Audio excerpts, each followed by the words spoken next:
We are going to watch Edgar Allan Poe's Murder Mystery Dinner Party, Chapter 1, The Bells. And we will get through as many of these as we can, since they're all pretty short, like 10-ish minutes. Yeah. I hope you guys enjoy. React to the original by Shipwrecked, with a period at the end. Shipwrecked Comedy, I guess they're called. Boom. That's them. Gosh, the things are turned around, so it's like over here.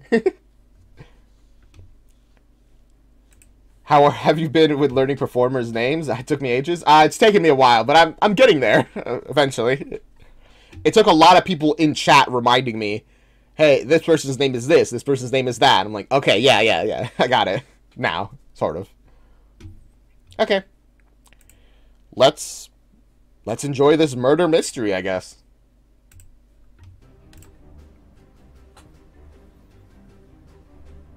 American Black Market, huh?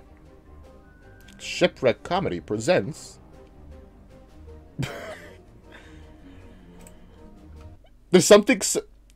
Maybe it's because I don't really like facial hair, but there's something kind of really goofy about combing your mustache. I know it makes sense. You know, it's hair, you gotta comb it, but something goofy about that to me.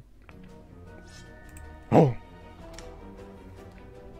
I feel like we're gonna be getting a lot of those, like, somebody has a weapon, maybe to kill, and then they use it for a non-killing reason.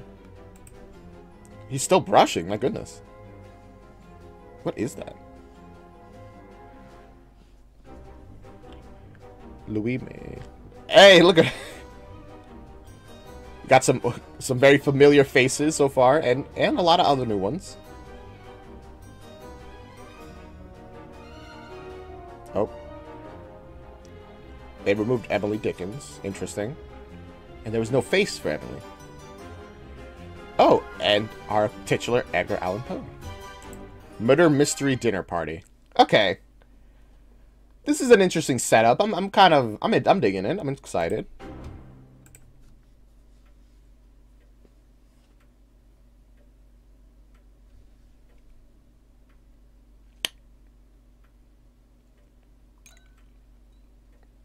Huh? Why did... Are you sure you sent out all the invitations? Yes. Is that a thing people do? They put, like, a shot glass in there. I don't drink, so I wouldn't know, but that was very... Oh, also, fashionably late is such a terrible thing. I don't like it. I'm Hispanic, so we're always fashionably late, but I do not like the act of actively, like, missing the time. Being like, we gotta be... Okay, so the time is 4, so we'll be there, like, 5. You don't think so, but you don't drink either? I guess we'll never know, then. And the singing telegram to the beautiful Annabelle Lee? Yep. Oh, let me and turn... the RSVP to her RSVP. She said she'd be here. Okay. What is that rapping at my chamber door? Okay, first. Okay, so this is like a themed dinner. They're like playing the part. Okay, that's cute. Is this gonna be like one of those, it's a fake murder mystery and then it becomes a real murder mystery? Not a rapping. That's a doorbell. Secondly, you invited these people here. Welcome, friend, to Edgar Allan Poe's murder mystery, invite-only casual dinner party / gala for friends potluck. Lenore will take your dish and your coat. Huh? Looks like you got yourself a ghost infestation, friend. Looky here. I've got a switchblade, so we can skewer a wild boar in the backyard. And then we can roast it over an open flame. Only an open flame. I mean, they're playing their parts, yeah. Joey, he's... Okay. Louisa May Alcott. Happy to see the stink of Boston hasn't followed you. Now, Good to see that everyone's playing along, I what guess. dish did you bring? You'll find you can eat anything if you're hungry enough. Okay. Mary Shelley, as I live and breathe. Oh, another author. She's the one Yes, who wrote... I get it. I brought this loaf of bread. I forgot the yeast, so it hasn't risen. She's the one who wrote Frankenstein, which that risen joke kind of confirmed it. I'm German and the stereotype is always on time, but I'm also American, so it's always late. Oh gosh. Why Nightmare Time characters always... I mean, we're watching this specifically because people who are from Nightmare Time are also here, in addition to other people, of course. Which is pretty cool.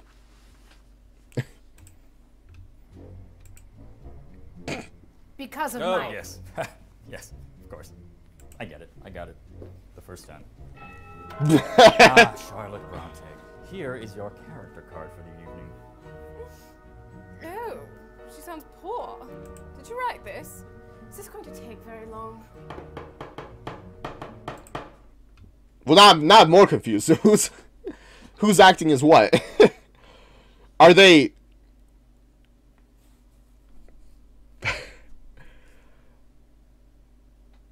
Okay. Are they acting as Edgar Allan Poe, like this is a position they're playing? Or are they acting as characters who are pretending to be in a murder mystery thing? Oh, oops, sorry. The characters in this are all actors. Well, I assume.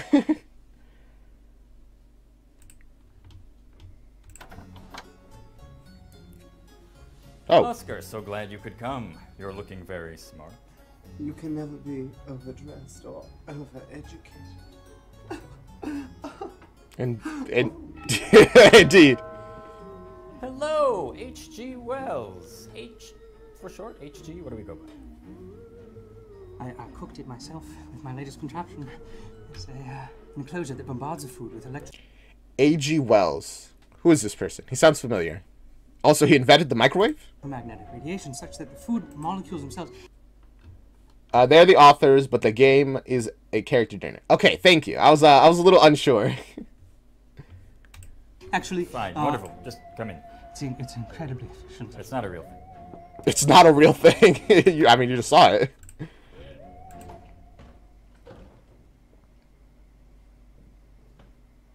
Oh. Thought someone knocked. Oh, I did. I knocked. I'm sorry, who are you? Emily Dickinson. I stay in my room a lot. I write poems like you, though. We're actually a lot alike. I don't think so, but we may have an extra spot. Emily Dickinson. Unfortunately, my knowledge of authors is not the best, so I'm like, these names are familiar to me, but I'm not sure who they are. Oh, H.G. Wells' War of the Worlds. That explains a lot. Okay, thank you. H.G. Signs. Oh, he's also the author of The Time Machine. Cool. You invited me. You know, you could be really pretty if you just did your hair differently, maybe wore a different outfit, and just kind of tried something else up here.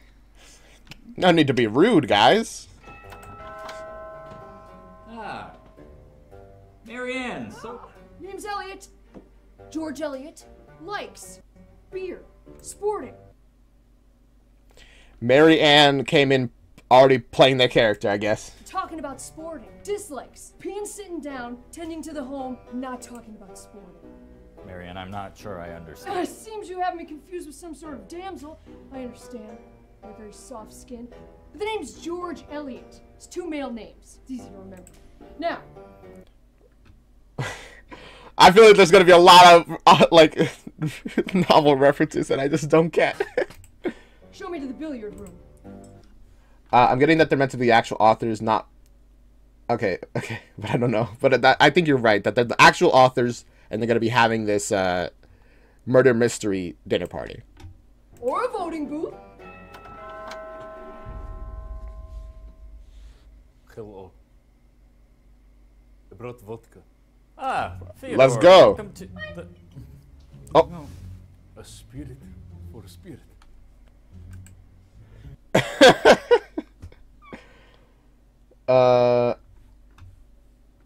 George Eliot is her pen name. Ah, that makes sense. That makes a lot of sense, actually. Wonderful.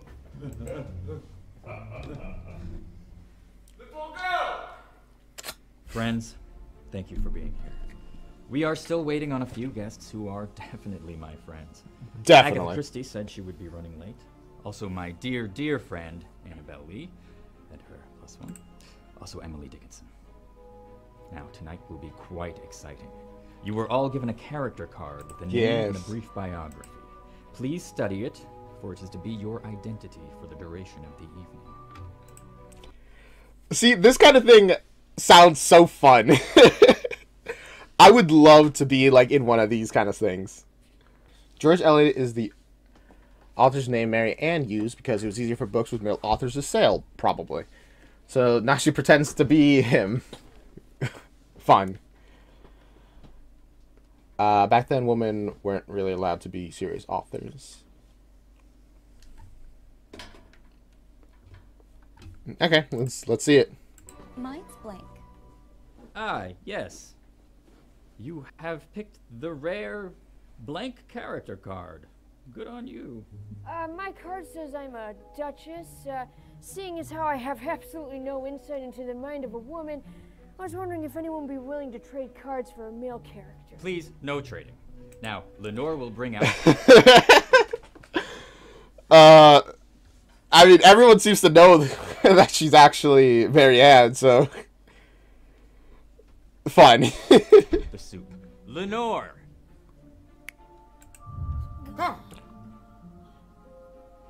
Next, we will figure out who goes. How do they do that? How's this show happening? Edgar, I love my character, but I did make a few tweaks. Can I run these by you tomorrow? No, yes, sure. Now we figure out who goes first based on whose birthday is most recent. Mine's in 3 weeks. The party is tree themed, so everyone come dressed as your favorite tree. Mine's the Telia Americana. You know, when somebody says your party is themed, they usually don't expect you to dress up. But man, maybe this is like the 1800s or something, so... 1900s? 800? Whatever. Maybe things were different back then. Let's go shot for shot to see who goes first. Who here is Detective Inspector Ignatius Crumblefeather? He needs to be sitting north. Facing north or sitting? Oh, das is me. I spent time in jail with a very kind Ignatius once. We still write letters back and forth to Ignatius. When will someone be murdered?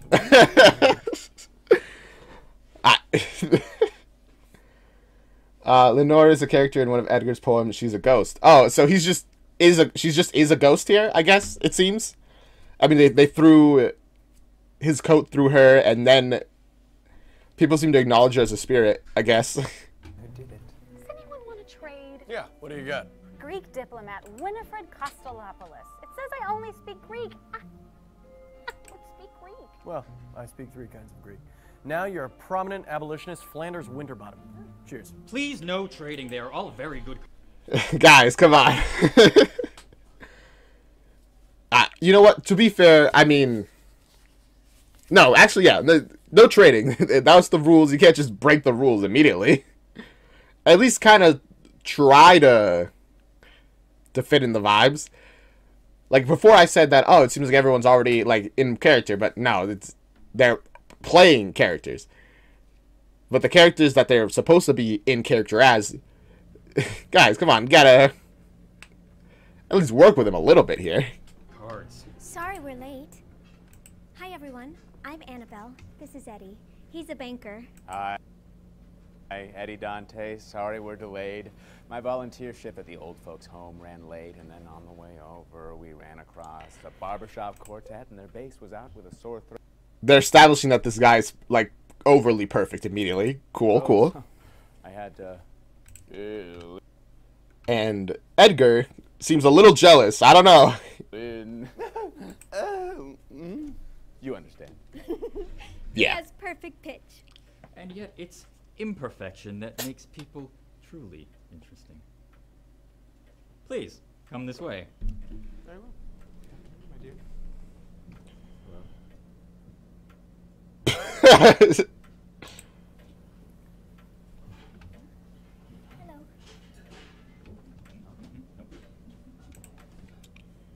Oh boy. He's yeah, he's very clearly jealous.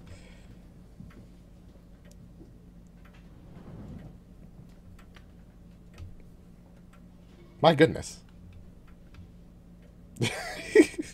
What is everyone's deal? I thought I was the dead one here. Parties aren't the place for jokes, Lenore. Now. What? That's literally, parties literally are the place for jokes. Yeah, this is like the most awkward party I've ever seen. Everyone's just sitting there like.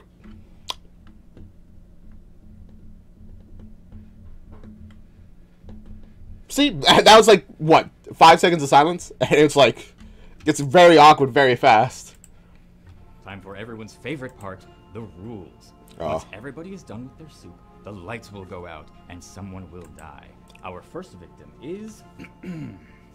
I don't think you're supposed to reveal it. Belladonna Spillingsworth, daughter of railroad magnate Barnabas Spillingsworth. That's me. She died on the very same railroad named after her by her father, the victim of Look a here, before this night goes on, I have something to say. What? Uh-oh. Touch my leg. Oh, that was your leg. Oh. Oh, right in the soup. I see. So we immediately got into the twist that, yeah, someone's actually dying for real. Okay. That's an... Okay, so I'm kind of into it. We got a little setup right now immediately.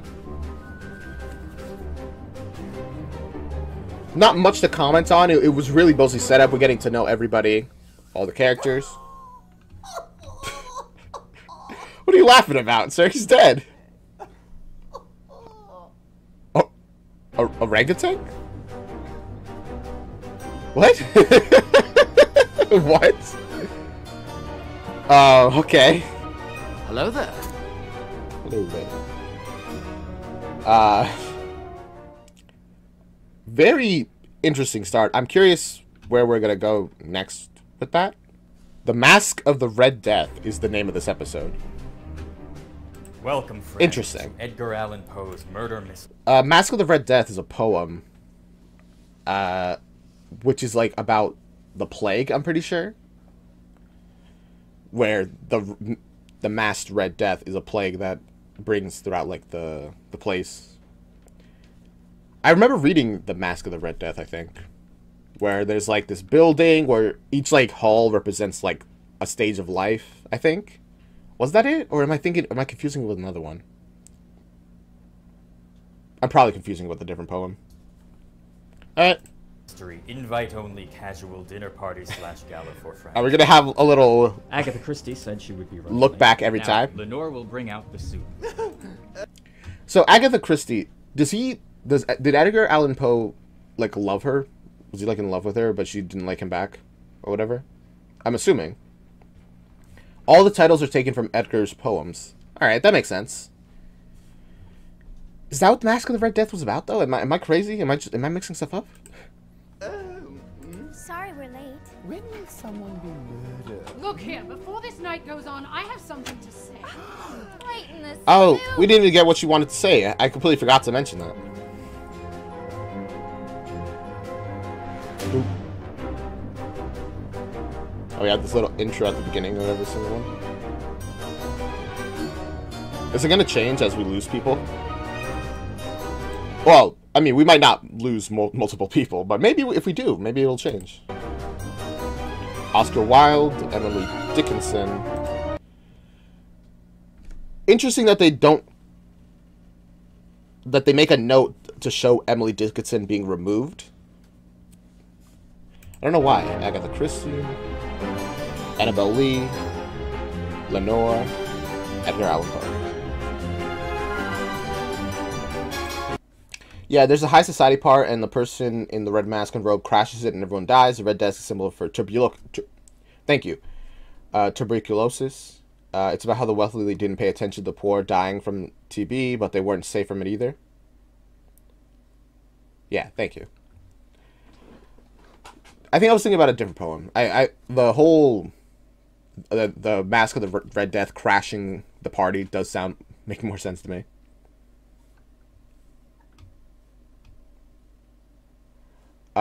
Emily was only popular after her death. That makes sense. That's pretty common with artists in general. They aren't appreciated in their time.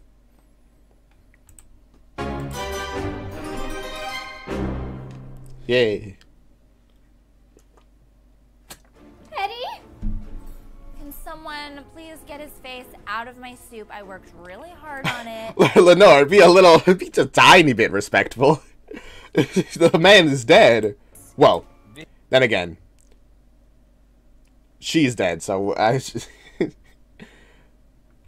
maybe she has all the right to talk.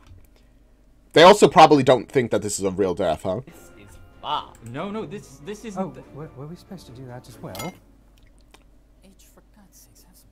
No, sweetie, I think we're supposed to wait our turns to put our faces in the soup. No, the soup is just for eating. Soup is not for eating. Soup is for drinking and throwing on the ground as you demand real food. Have you had the... Bro. I mean, soup can be pretty good. I know my family really likes soup. I'm kind of impartial to soup. Ramen soup is pretty good. I mean, I only have cup noodles, so can't comment on real ramen. Okroshka. The kroshka. It is cold soup. Cold soup. Who would ever want such a thing? Oh, I get it. So now we gotta figure out what kind of... Her comment completely threw me off. But cold soup does kind of sound terrible to me, personally. And none of them are taking it seriously because they don't think that he's dead. He really died yet. They think this is part of the game. What kind of soup it is? No! This is meant to be the first murder we solve. As prominent abolitionist Flanders Winterbottom, I declare that we abolish slavery henceforth. How does this work again? I don't know. What? I mean, sure, in character, but also, why do they say that? Just randomly. I love how much they're all talking about the soup. I mean, it doesn't look like that good of a soup. It's like tomato soup, it seems. Really? No, I mean, this isn't part of the game. The game of life and the game of death have one thing in common. They do not care what you want. Beautiful. So did you, check out the latest... Yes, beautiful, but also, he's actually dead, guys. Get on the same page, please. Naturally. Say, what sort of skin balm do you use? You have absolutely no shaving bumps. Thank you. Thank you. They talk about the sports like I do. It's like, ah, man, I love that. I love me some sports ball when they kick the goal into the touchdown. Loved it when that team got the points and they won. The team that you like. Pretty cool. Eddie! Oh, she really is committed. Fine, then the murder mystery is underway. The first thing we need to do is determine a motive. Who benefited most from killing... They're like blissfully committed to being like, no, he's not actually dead. And they're like, guys, this is not part of the game. He's dead. Like, nah. Virgil, the foul-smelling orangutan. Oh. That little scene that we got was was a little snippet into the future. That's why he said orangutan before. Really? Come on. Virgil? That's a terrible name. This is an actual murder. No need to sell it any further, friend. We're all playing along now. Firstly, I suspect this soup. Guys. They're so committed to ignoring the fact that no, this is not like a game murder. This is a real murder. How dare you? He did taste it. Oh, have fun. That's a clue. The soup? The soup is a red herring. You would say that. You know, like an actual red herring soup with a red pepper garlic sauce.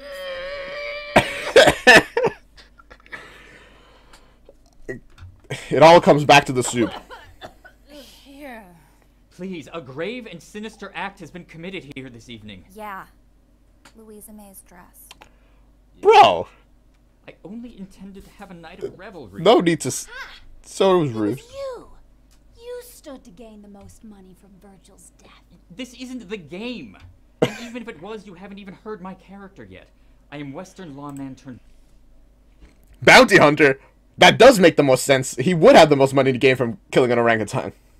Well, I mean, no, that's a poacher, not a bounty hunter. I mixed it up a little bit. bounty hunter Ezekiel Farmer. I have no monetary stake in the death of an orangutan. Also, he's an orangutan. He has no money. Use your head. Edgar, I can't feel a pulse. All this talking is balderdash and hooey.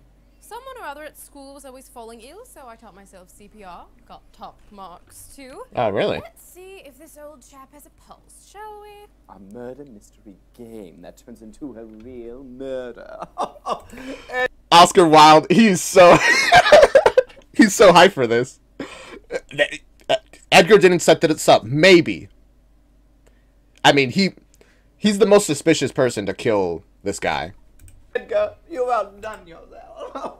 Wait! This wisp of a woman is right. He's not breathing. Oh, no, I don't do well with real death. I swear by the completely natural mustache on my face, it's quite the turn of events. Yeah. Man. That guy, that guy with the real mustache, what a man. They'll get it sooner or later. It only took all the half of the episode 2. What is this? What have you done, Poe? Edgar? Oh, no. This was supposed to be a Lenore? A good time? A good time! What have you gotten us all into? No use crying over spilled milk. We have to scour the room and find a clue as to who could have murdered Eddie and Emily Dickinson. I'm right here. Emily. Sucks to her. To be heard.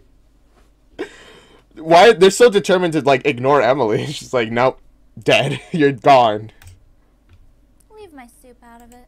Oh, look here, you phantasm. You're a prime suspect. You'd have us think you can't hold or touch things like sports coats, and yet you sit here before us, glued to that martini glass. Okay, I'm sorry, but I have to concentrate like really hard in order to hold anything. I can't even teleport until I'm like 100 ghost years old. I don't know about that. I mean, you took that bottle of whiskey or vodka, I should say, sorry, very easily. It's Ghost 101. Maybe the soup is the friends we made along the way. Yeah, maybe. Do you mean that in a cannibalism-esque way? If so, maybe. This sort of thing is all I go corporeal for. Haunt these halls no more. Rude. This night has taken a dastardly turn. I mean to fetch and inspect her. If a crime has indeed been committed by someone, I would prefer if no one leave the scene. Especially you, Raskolnikov. What? That's right. Don't think I didn't notice when you said you're an escaped convict. And you seem to recognize Eddie when he first arrived. I am no escaped convict. I was released.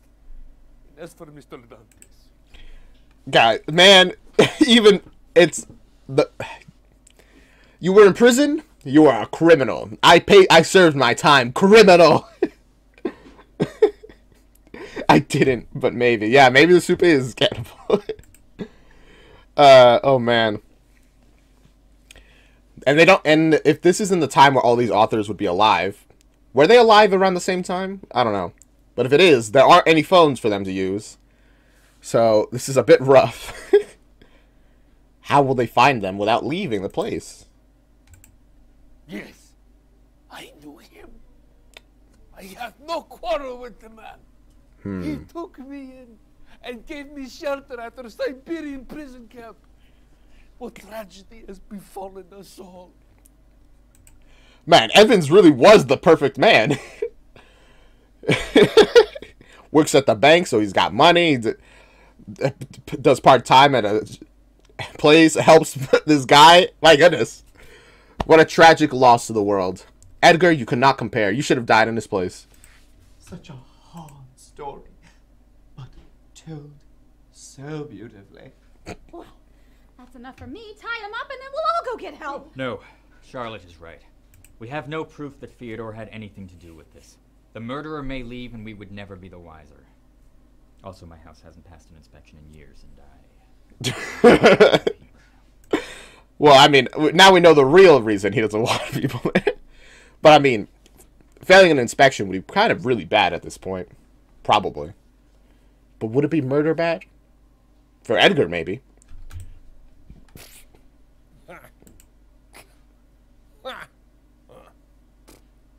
Ernest, you have something to say? When I have something to say, I say it. When I don't, I stop typing. Have you all gone mad? What does that mean? Yeah, I get it. You guys are authors.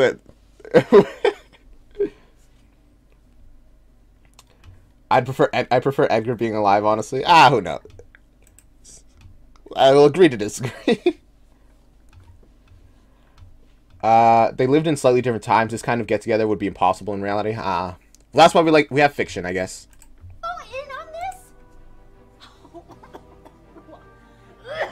She's so sick. I'm getting out of here.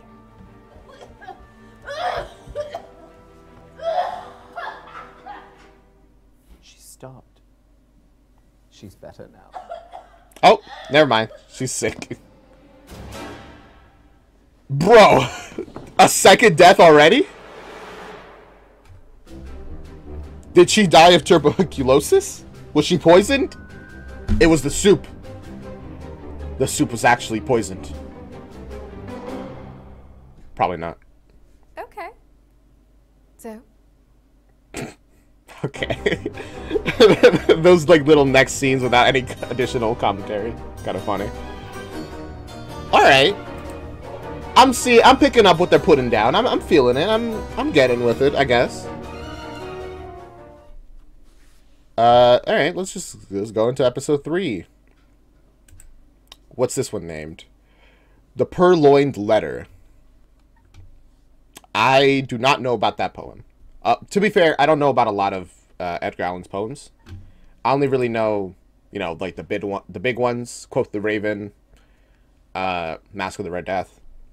I don't really know many of the other ones. Welcome, friend, to Edgar Allan Poe's Murder. Does anyone know what the Purloined Letter is about? Invite-only casual dinner party / gala for friends potluck. Sorry we're late. What a long name, I realized. Look here, before this night goes on, I have something to say. Fine, then the murder mystery is underway. I don't think he's breathing. What? Alright, yeah. No, I mean, this isn't. You guys enjoying this little flashback that what we just saw? A murder mystery game that turns into a real murder. I'm getting out of here. Man, 2 deaths. That's a... I mean, you know what they say, it's not a party until somebody dies. And this party has 2 deaths, so...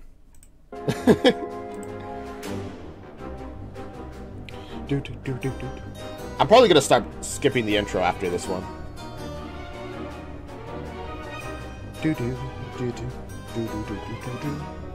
And they keep... They keep changing Emily. Like, first one, she wasn't even there. Then there's like a painting of her. Now it's like her hidden behind somebody else. She's like trying to get... No respect for Emily. Not until she's dead, at least.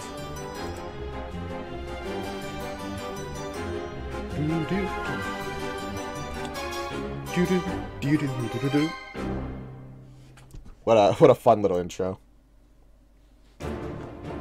Oh no!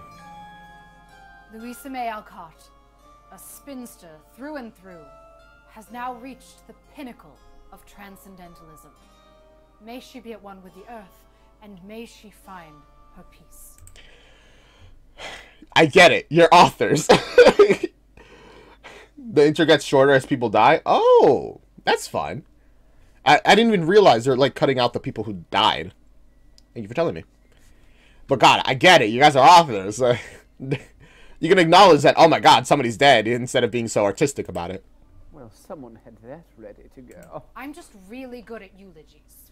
Edgar, I'm frightened. We must alert the police. Yes, I agree. Good thing stripes are in because you are going to jail, son. I'm not going to jail. None of us are going to jail.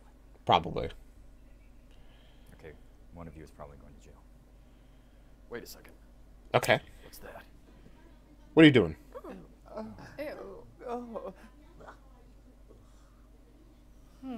What is that?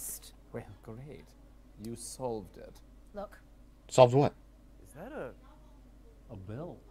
Or a bell. Annabelle? What? Annabelle? That's not mine. I'd probably say that if it were mine too. He's so he's not taking any of this seriously. He's just having fun, man. But genuinely, I have no idea who's the killer so far. So I'm just kind of like waiting to find pieces to put together. The most innocent person here is the beautiful and innocent Annabelle Lee, and also she's the most beautiful. Now, can we start taking this seriously? I don't know. Seems like that whole innocent thing might be an act. How could you? I came here with. Wait, that's so funny. That little like whisper of a compliment. I mean, I don't know. Gentleman you cared a lot about. He was a banker. Maybe you killed him for his money. I don't know if I believe that, but it's, you know, they might. I care very much about who is now dead, and you accuse me? When would Miss Alcott have taken my hanky? Okay then. Procure your handkerchief post haste. I don't have one on me. Aha! Open and shut case. Guys, Annabelle would never accessorize in that color with her complexion. Is it? Thank you. It's true. I think. You're not doing a great job at pretending to be a man. Well, I think they're making up for it. Well, they vanish. She was feeding her drinks. She was having horrible coughing fits. We celebrate with beverage, but we drink same vodka. Let's get her into the dining room and we'll figure this out. With the soup. Poe, I concur with the spirit. That is super gross. Where are you gonna put the body? Some other place to move the bodies. I mean, Someone call me? maybe going out on a limb here, but perhaps you have a vault space in your cellar that you would be amenable to storing dead bodies in? Naturally. He's so quiet. Come on, everybody does. Mine's in my attic. We can keep Miss Alcott and Mr. Dante's down there until help arrives. Great. Yeah, true. That's a good place to put it. The bodies will rot slower there in the cold. I wish that... Oh, sorry. I wish that Louisa May hadn't died first. She was one of my favorite authors. Oh, cool. What did she write?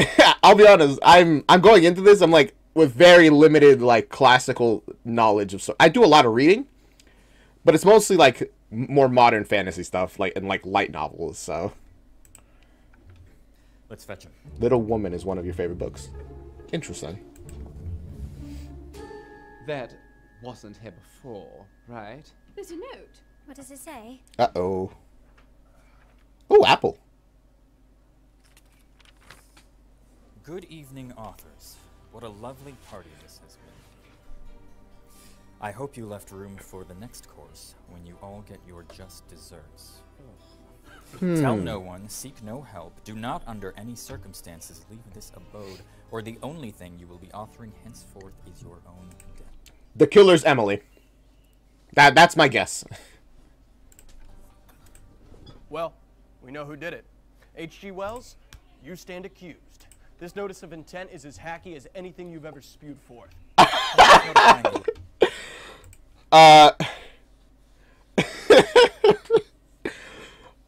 Man, a lot of authors throwing shade at each other. Now this is believable. I'm convinced. Local constables is not in our best interest. What? You actually believe that? If we left right now, you think we would all be struck down dead? We are dealing with a madman. Or woman.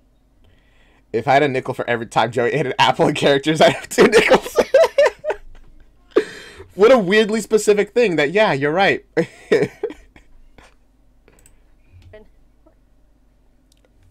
Evan, we understand. Gentlemen, please help me with this body. The way everyone stared at her when she said, like literally everybody's like,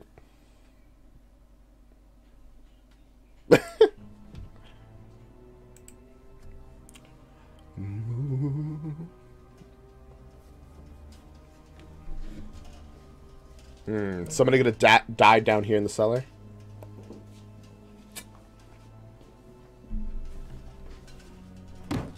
Bro, have a little respect. What did he say? I was half expecting. He could have just slowly put her down instead of just dropping them. To find some dead bodies already down here. That's absurd. At this temperature? I'm with Miss Shelley. I think this is preposterous. Huh? What do you mean by that? Well, I guess, yeah, it's cold, but it's not cold enough where they can store bodies for a long amount of time. I'd say it's weird that you know that, but you're an author. And authors look up a lot of different things to... that might get them a little in trouble, but it's for the book. I swear. I don't want to make a bomb. I just need to know how to make a bomb. Ernest Hemingway is known for his brevity and known to dislike for overly wordy writing, so he always dissing the other authors. That makes sense. Preposterous, and it's a fate worse than death to be held here with all of you a moment longer. Miss Shelley, right before the lights went out, you rose to say something quite urgent. Fine. Oh, finally we get to know what she's gonna say. What is it? You all may know that I initially published my seminal work, Frankenstein, anonymously. Yes. What you may not know is why. Years ago, my husband and I retreated to Lake Geneva with Lord Byron and his mistress. Okay. Your beau, Eddie Dantes, was also in attendance, as he was a friend of the great poet. Eddie? My goodness. Byron entreated us to come up with a ghost story, and this is, of course, where I birthed my monster, who in turn birthed another monster. That's interesting. But perhaps there was yet another monster. Another monster? You see, Eddie may have made a rogue suggestion, nothing more than a turn of phrase here or there, but he insisted on taking more credit than he was due. I had to publish anonymously at first, and ever since, he swore that he would discredit all that I have accomplished. Eddie? Okay, so hella motive. I swear I had nothing to do with his... But also, a lot of motive. Very true. Is that true? Is this based off, like, reality? Like, I asked genuinely, because I don't know. If not, it's still cool, like, story, like, stuff. Made a couple suggestions, and now he wants more of this. I feel like that's pretty, like, realistic. Some people make a couple suggestions, but then something gets popular, and now they want a little more from that. Eddie is character for this? Okay. Fair enough. Thank you. Man, Eddie has connections. Death? I didn't even know he was coming. And I've never even met Louisa May Alcott. You understand this is quite suspicious. Or it's pure coincidence. Huh. You also got a coincidence hidden in your britches?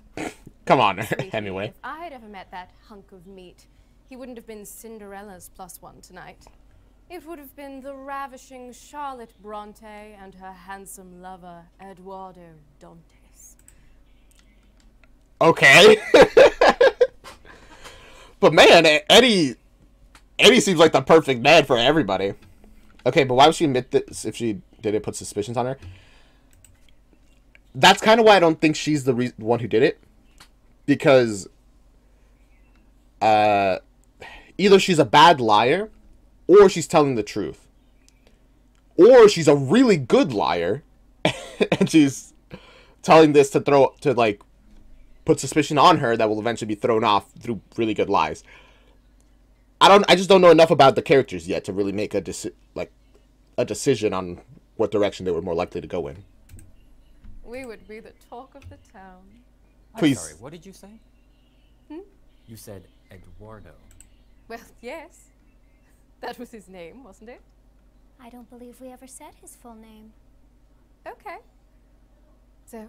It's Well, pretty if I obvious. knew Eddie, I would assume his full name was Eduardo. That's quite unique. I would assume it was Edgar. No, you would assume it was Edward. No. Edward is most common long name for Eddie. Oh, there. Yeah, you would assume it's not Eduardo. There are many common long names for Eddie. Edwin.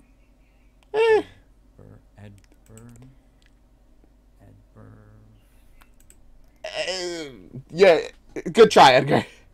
Edgrim. That's French. Edel. The point is, you were familiar with our deceased guest. Fine. I find this coincidence strange and confusing, possibly incriminating, which is the Okay. How many... Does everybody know Eddie in this? Does everybody have a connection to him in one way or another? Ah, yes, Edberv. I know an Edberv. He's from Kentucky, France. Moving on. the only reason I resisted initially, but I have nothing to hide. Eddie was a banker who was foreclosing on our family home. Okay, hold up. We are officially entering mystery mode, and Agatha Christie is still late. We've got to take notes. Who here is the best writer? That's not a good question to ask. Oh, man.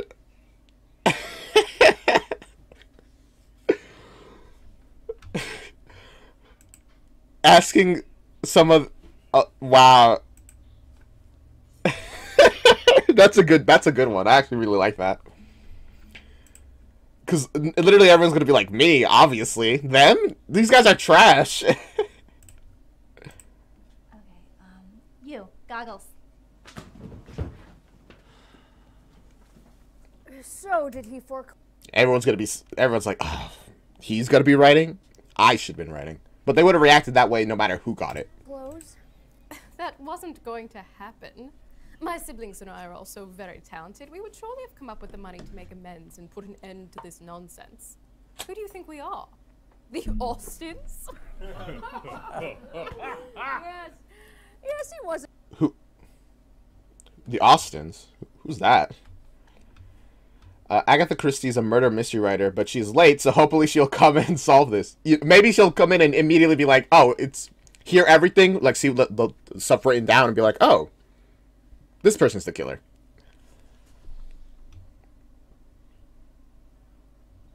If the punchline about Agatha Christie not being present is going to be this takes place during that time when she lost her memory and went missing, I will be so excited. When what happened? Jane Austen is a popular novel. Jane Austen wrote Pride and Prejudice. Oh, that novel. It was alright. Thank you for informing me. But also, Agatha Christie lost her memory and went missing for a while? What? Huh?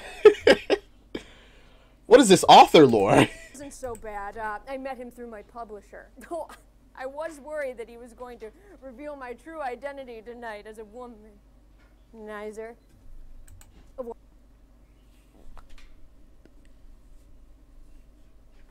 You're trying too hard. Come on. Womanizer. A what? You know, like a real lady killer? That's not what that means. No, it's a saying. You know, like a real Don Juan. A cat about town. Hey, it's a real shame about those dead people, huh? Yeah, change the focus. Get back to the killing, people, please. Stop focusing on my identity. The identity that none of you know, probably, I swear. It's not obvious.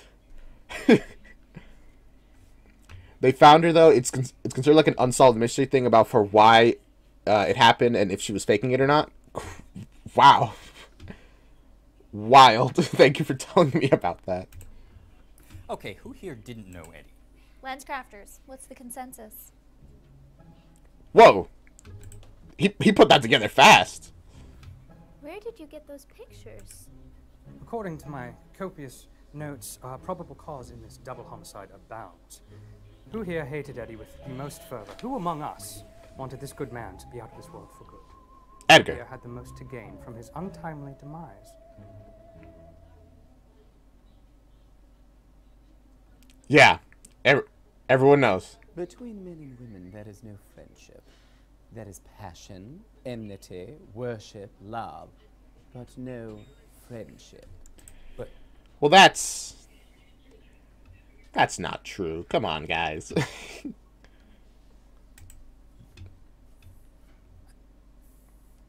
Oscar, come on. I know I shouldn't have invited you. Eliminating the only obstacle to your unrequited love. Story for the ages. Actually, taking a drink of wine. I've transposed mode of location and temperament into numerical form. You made a calculation already? Dang, that's impressive. that's just I'm just impressed. You know, and mapped out a formula to produce a value of probable guilt, and it seems that the most likely culprit is Shelley.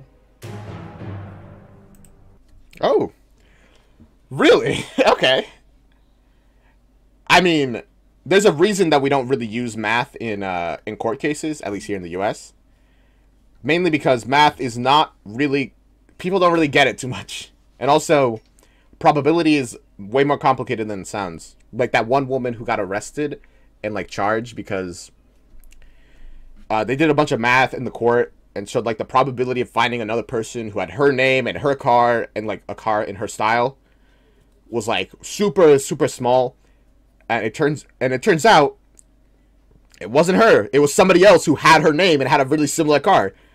Because probability, improbable doesn't mean unlikely, weirdly enough. Or, well, that's not exactly. Improbable stuff happen, like, all the time. Also, that's a sci-fi writer if I ever saw one.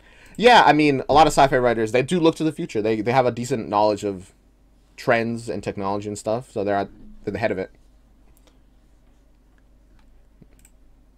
Numbers cannot see into my heart. I am innocent, True. and I demand that this issue be looked into by professionals. I'm with Mary. I will not be terrorized by some poorly written warning. We are adults, and we should alert the authorities. All right, then leave. I wish to get to the bottom of this as well. I'm not going that way. As we've seen, that way lies certain death. What? Fine. I am certain we can find our way out of here. There's probably a back door somewhere.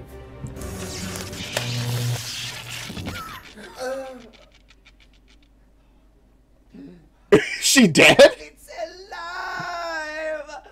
Come on, man. Something I would say if she was alive. Bro! Why would he... No, she died?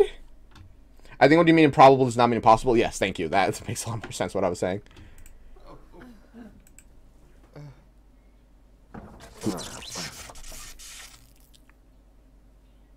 Wells contraption.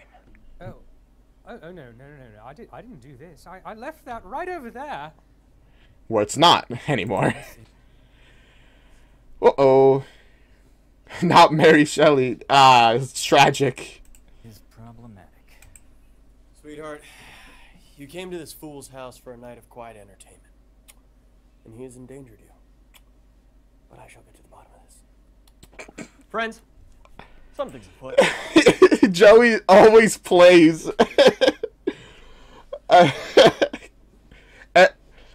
Ted and now this guy, Ernest Hemingway.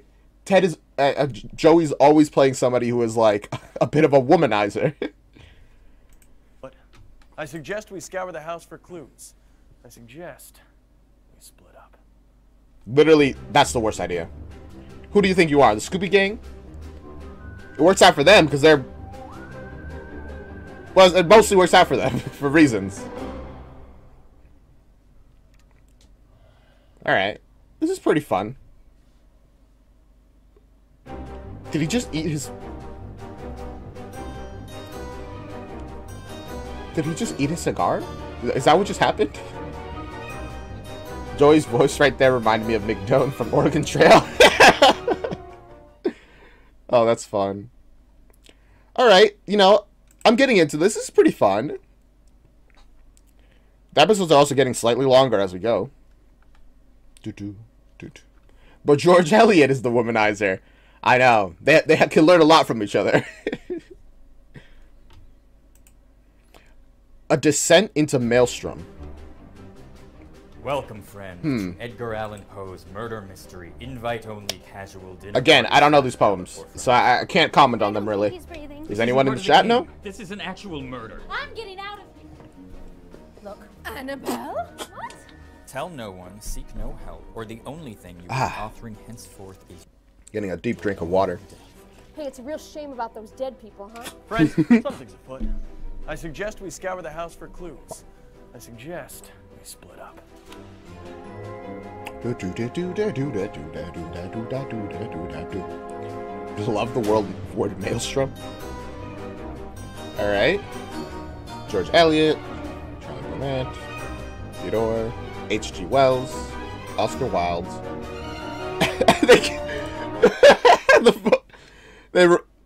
The picture of Emily was the picture of them removing the name.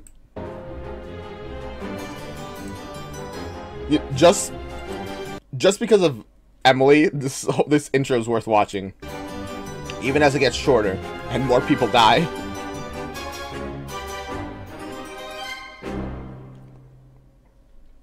It was definitely Emily. That's who I think is the killer. Wait. Nah, the only poems of his I know are the ones I had to study in high school: The Raven, The Mask of the Red Death, and Cask of the Amontillado. Same. Split up. Yes. Pair off. That's a terrible idea. Whoever is paired with the murderer will be in grave danger. Are you really suggesting one of us is the murderer? Yes. Who else could it be? You! If I had wanted to kill Eddie, I wouldn't have done it in a crowded room full of potential witnesses that I invited. I would have been far more inconspicuous, perhaps learning a foreign language to throw off anyone within earshot, Mandarin probably. Then I would have followed him home. Edgar, you're being very specific. Also, she's like immediately like, oh god, he's like just incriminating himself. But also, this is a very reasonable argument. Why would I do it here? In the most suspicious way possible. From work at the bank on a Tuesday because he uses the back entrance off of Pratt Street. Then to further confound authorities, I would have... he's taking notes. The feather of a Brazilian peacock, or the rind of a fruit grown only in Papua New Guinea. At which point, I would... That was just one idea I had. Oh, that's incriminating. I hear that now. You don't say, huh? My god, this does not make you sound like not a murderer. I mean, who hasn't come up with very elaborate plans to kill someone? Not me. I didn't. But if you have, please admit to it, and we'll put you on a list. Annabelle Lee is a poem by Edgar Allan Poe. It was printed 2 days after his death. Ah, no, I didn't just Google that. I'm sure. This is tiresome. Let's just split into pairs and be done with it. Killer talk. What? Sure. I'd be so threatened if I wasn't already dead. Perhaps it would make the most sense to start at the top and then work our way down. I could take you to the attic. It's my jam. Well, Is that I'm where you not live? walking around this place with someone who would actually murder me. Mr. Elliot? Oh, yes. Do not be afraid. I have brought along the Duke of Coventry and Humphrey Cadwallader for your protection. Yes. Yes, that is what I meant. What did he mean by that?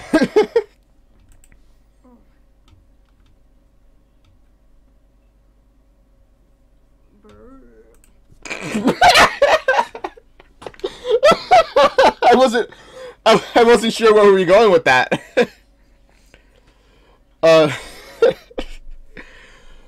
But it's very clear that he's interested in George for different reasons. Whether he realizes George is a woman or not, unclear. And I think he might prefer if he was a man. If they were a man. Oh gosh. This is like the Reddit story where somebody printed out a story they wrote about how they would kill their boyfriend and gave it to their boyfriend as a gift to read. Oh man. I just don't see why we can't hold tight until Miss Christie arrives. Sweetie, I'm not waiting around for Agatha while the rest of us keep dying off. This is just like reasonable. that time last year at our summer estate when everyone thought my sister Emily had been maliciously poisoned, but it turned out she had just caught the influenza, which killed her. Edgar, what can I do to help? You think that's I don't think that's what's happening here. I will explore the upstairs. Perhaps the murderer left a hair. Or perhaps he lives there. She's not going alone, Poe. I'm coming along. Besides, there's an odd number of us. There has to be at least one group of three. Actually, there's an even number. I suppose that leaves me with the most murdery looking person. Yeah. Continuously ignoring her, man. Plot twist: Agatha's the murderer. Maybe she's the reason she's late is that she's setting up all these deaths. He may look the most intimidating, but I think he's the sweetest guy here, probably. A toast to ending this horrible night. To ending this horrible night. Certainly the worst of any of our lives. Toast to them.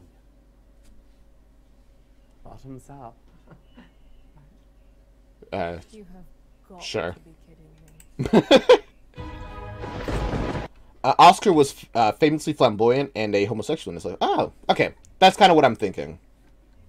So he doesn't know that George is a man, but he is interested in George. And he's going to be very disappointed to find out George is not a man. If he finds out before he dies.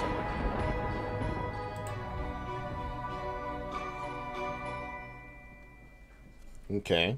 They're upstairs. Miss Lee, have you ever enjoyed the final drops of a robust rijoja while taking in a golden Spanish sunset? If we ever get out of here alive... Oh, put a sock in it, you drunk. We're supposed to be looking for clues. And I found one. The only clue I need to the mystery of who I'm going to Spain with after this nightmare is over, huh? Huh? Thank you, Ernest, but I actually have taken in a golden Spanish sunset quite recently. I found the whole experience rather overrated. You did? You went to Spain with Eddie? Yes, overrated. Exactly. Finally, someone. Gosh, they're both trying, and it's cringy for both of them. Can't stand the place. Sunsets, might as well watch the paint dry. France, however. I like Spain. I'll go to Spain. Poe, I don't think your complexion and that climate. You know, you'd think I'd burn. Excuse me. 3 people have died tonight in this house, one of whom was very dear to me. Very dear to me, and I will not have you bicker about vacation spots. I will scour this upstairs by myself if I must. Yeah, guys, come on. Like, I get it. But also, no, I don't really get it. 3 people are dead. Just keep it in your pants, guys. At least investigate. Oh,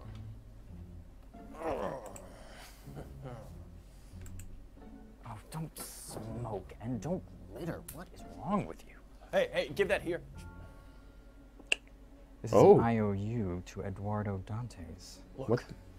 I owed the man for a sports bet, nothing more. He gave me extra time to pay up, and I was close to extinguishing my debt. How suspicious. You owed him a debt? Man, I feel like everybody has a connection to him, and a lot of people seem to be owing him money. Everybody knows Eddie. It seems like it. One way or another. I'm a man of my word. Oh, I believe that. Please, don't tell the others.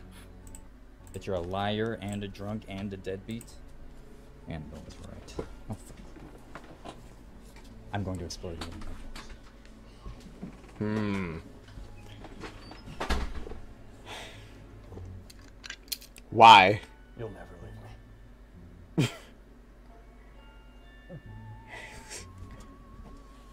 What is this guy working on? Aren't we supposed to be looking for clues? Oh, that? No, that's a waste of time. I'm ensuring we catch clues that haven't been dropped yet.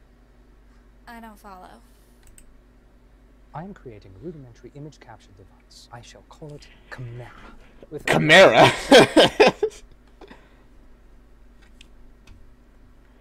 No matter how suspicious they are, I'm never gonna believe that Joey or Lauren's character are evil until proven otherwise. Good luck with that, I think.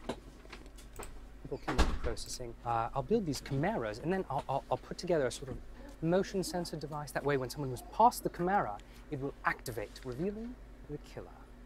Cool. I mean this in the nicest way, but that's the dumbest thing I've ever heard of. Well, that's not the first time I've heard that. Man, so far he's come up with 2 really cool ideas, microwaves and cameras, and both times people are like, that's the dumbest thing I've ever heard. In fact, that Eddie bloke laughed at my last invention, and now time machines are the talk of the science fiction town. What? You knew Dead Eddie too? Bro, why? And it seems like a good percentage of people have issues with Eddie, despite how perfect he seems. I've seen nicer studies and... No, never mind. I'm not wasting a good study insult on someone who barely speaks English. Hey, Beard. Do you think you're going to find the murderer in there? No. He's so rude, man. He's just there, man. He's just doing his thing. Inspiration. Okay. Well, you stay here and be ominous. But if I hear you coming near me... I am not the murderer! Well, I'm not the murderer either. I've got my eyes on you. It must be so annoying that to be like, you're just there doing your thing, but because you're, I guess, tall or whatever, or foreign, everyone thinks it's suspicious of you just for that. That's frustrating. Well, I guess there's no point denying it. I went to him for a loan for supplies to build my model time machine. It would be used for marketing my books and maybe one day, maybe even. I mean, I don't actually believe in time travel or anything like that. Yeah. I do believe in it. But I didn't think mentioning my connection to Eddie would matter. I mean, after all, I didn't kill him. And besides, what use is there inviting suspicion when that would just take time away from, you know, catching the real killer? That's a pretty suspicious thing to say. But also, he believes in actual time travel? I mean, that, as far as we know, it's impossible, but that's just as far as we know. Maybe it is. Maybe he could have done it if they gave him the money. So who do you think did it? You don't think I did it? Well, I'm a pretty good judge of character. Okay. I've been thinking about Alcott's symptoms. I don't think she was poisoned and dying. What? How do you know? Her body exhibited signs of potassium cyanide exposure. Yes, it's too fast acting. Her coughing fit earlier may have been unrelated. Oh. Weird. I thought it was because she wore that dress. What? Oh. Ha. What about it? Was that a joke? I can't even tell. She seems to really dislike her dress. A joke. I see. It was hideous. He's so awkward, man. So awkward. Oh, hey, Emily. What's up with you? Do they seriously leave you by yourself? That's crazy.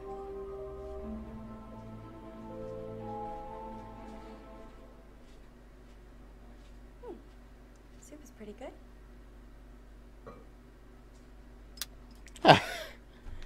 So what is 8? So I guess she's fine.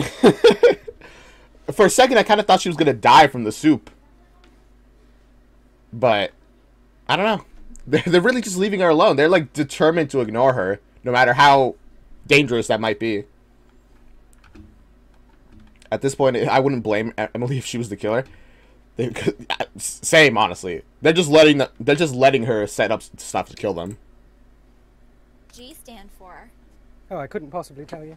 It's terribly embarrassing. Oh, wait. Is that why you got into inventing things? Because you have experience being embarrassed? When I was young, I was in an accident. Broke my leg. Spent weeks recovering in bed, and all I could do was read. And so I decided I should write. Writing Fair enough. is a form of inventing, you know? So I decided, why not invent as well? How did you get into fashion? I mean, that's a pretty reasonable set of circumstances.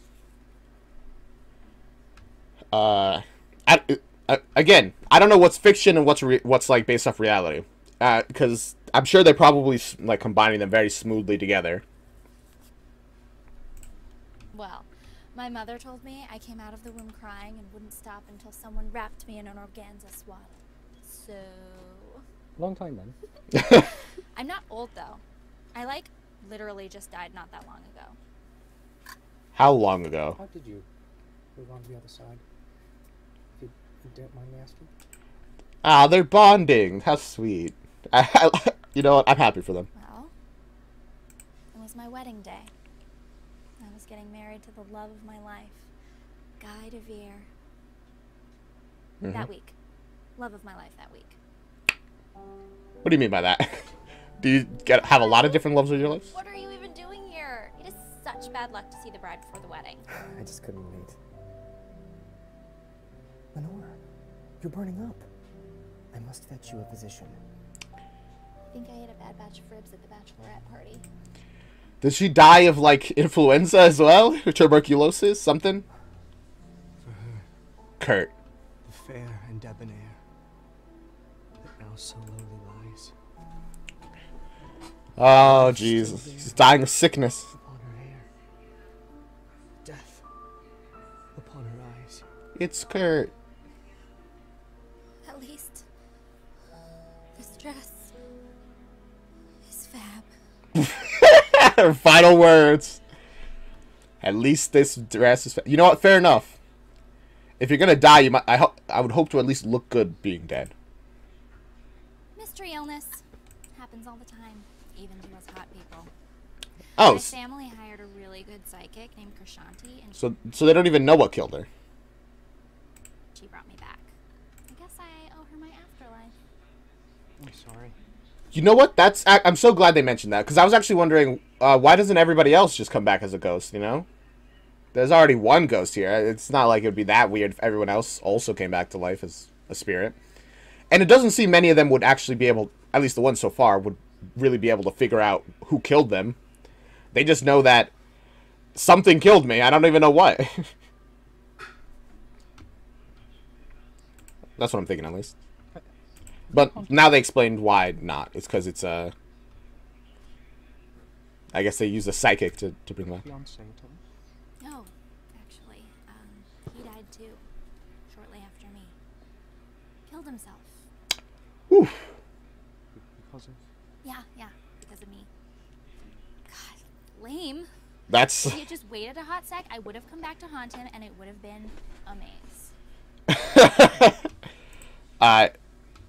Yeah, I mean, that's a bit rough. Romeo and Juliet type beat, I guess. I suppose if I were him, I'd be extremely sad too. Oh. Cribble sticks. I don't have enough.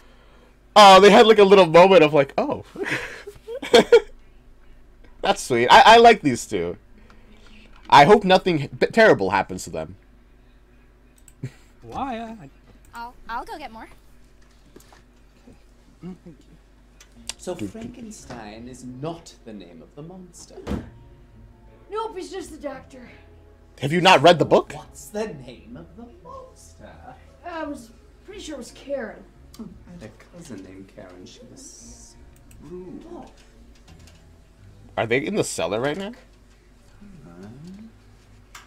Oh, it's an elevator. What does this lead?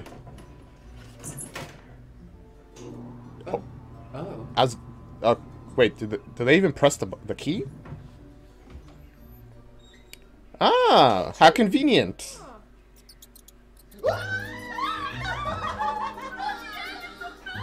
is by far the worst thing. Come on, guys. 3 people are dead, and this is the the worst thing. I'm not even surprised, actually.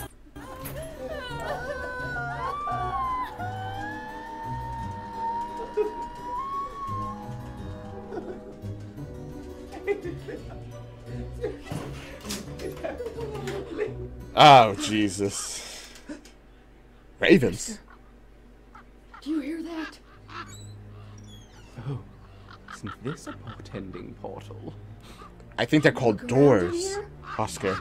Doors. Well, that is not great. I cannot see anything. Are you okay? Can you hear something? Wait, Marianne, I'm not familiar with that. Elliot, Mary, come on. What's in there? I think it's ravens. Hold on, I'm gonna go get a crowbar. Or a raven bar. Oh, That's pretty A good. cockatiel bar. No, stop. I got it. A blue-footed booby bar. Stop. I am loving this gaiety, but there is excrement all over me. Please. All right. That's funny though. A lot of electric light bulbs. Edgar? What is that? Ernest! Annabelle, I came as soon as I heard. We both did. Yeah, you guys ran. It's like they got here really fast. She's dead. She literally cannot die if we're being logical. If we're being logical, but you never know. They say that which is dead cannot die. But is that so? Look what I found. What gives Poe? Very mysterious, having vials of poison lying around. Who would just leave an incriminating piece of evidence out in the open? A lot of people, actually. Whose blood is that?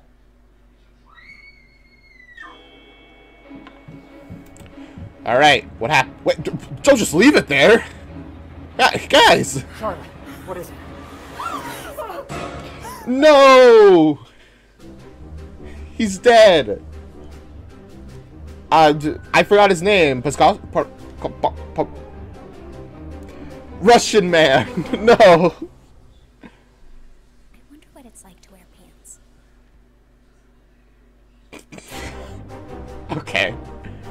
They really managed to get the most out of context stuff for the next episode. That's pretty fun, though. Ravens? You knew Dead Eddie too? Yeah, skip forward, skip My forward. family hired a really good psychic. It's gonna be really sad if H.G. Wells is the killer. I'll be really unfortunate. The blooper episodes that a must see. Oh, I'm excited then.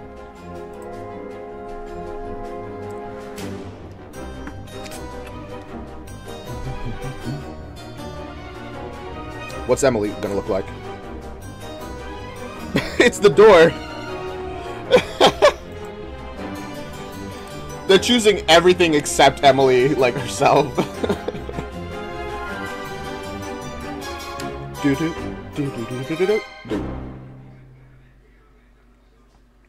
The oval portrait. Oh.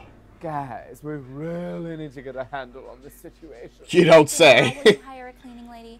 This blood is never gonna come out of the carpet. In case anyone cares to remember, I was against splitting up, unlike some people. You came as soon as I heard. We all did. Yeah. This is a fun show. Yeah, I'm kind of enjoying it, honestly. It's like... It's a little goofy, a little serious, a little... It's charming. I like... I'll say it's charming. What is that? Oh. I believe I discovered the Ravenry. Found my way out through a vent. This has been a terrible night. In many ways, huh?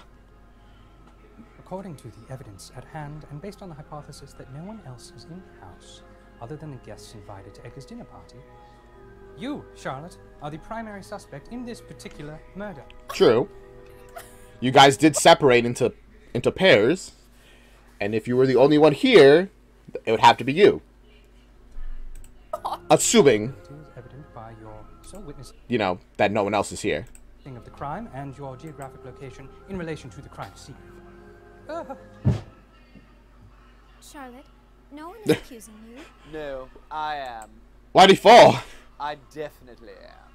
But could you please tell us what happened? Did he just trip over the body? That's hilarious. It's dark, so I walked across the room to turn on a lamp. I heard a horrible sound. And once I managed to get the light on, I saw Dostoevsky on the ground like this. Sure. And then I suppose I screamed. Agatha Christie will be here soon. She'll hopefully be able to figure all of this out. Will she really be here soon? I don't think she... I feel like she's never gonna arrive. I think I may have already done just that. Friends, although it's likely our comrade here wasn't poisoned, it seems that our host has a significant amount of this stuff. Fainted to the blood? Stare. Oh no! Come on, guys. This man is a liar who is in debt Guys, pay attention a little bit to your surroundings. to Eddie for losing a sports bet, and he hates going to Spain. What? Strong words for a poison baron. That single line made convinced Oscar's like, you hate going to Spain? If you're not a killer, you should go to jail at least for that. Perhaps you have another vault filled with the stuff in addition to that fabulous one. I hope I still get to pre-order his Tales from a Moscow Prison short story anthology. Oh, and right, all his stories are going to be left unfinished now that he's dead.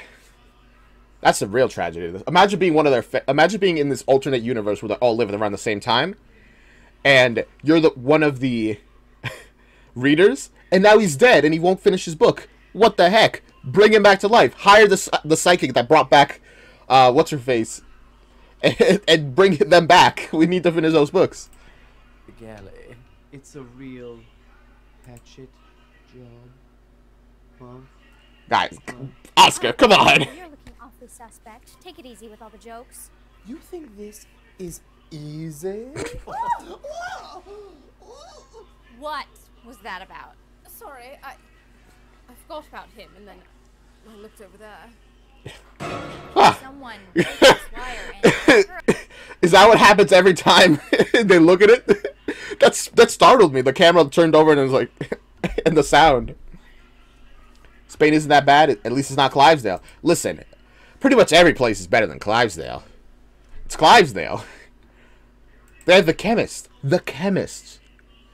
What kind of mascot is that? My goodness. We should probably get this body out of here. Gentlemen? Again? No. Yeah, you know, it's rest day. Probably shouldn't work the old muscles too much. Whatever you say, George. Despite what I said, George Eliot is a lady killer. In other words, like a murderer. Maybe. I could believe it. But they weren't here. So how... Okay.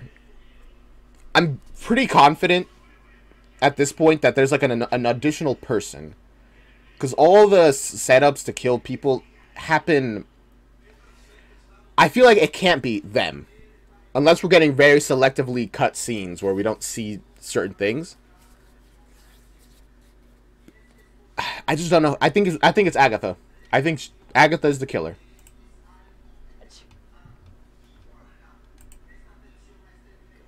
Alright, whatever you say, man.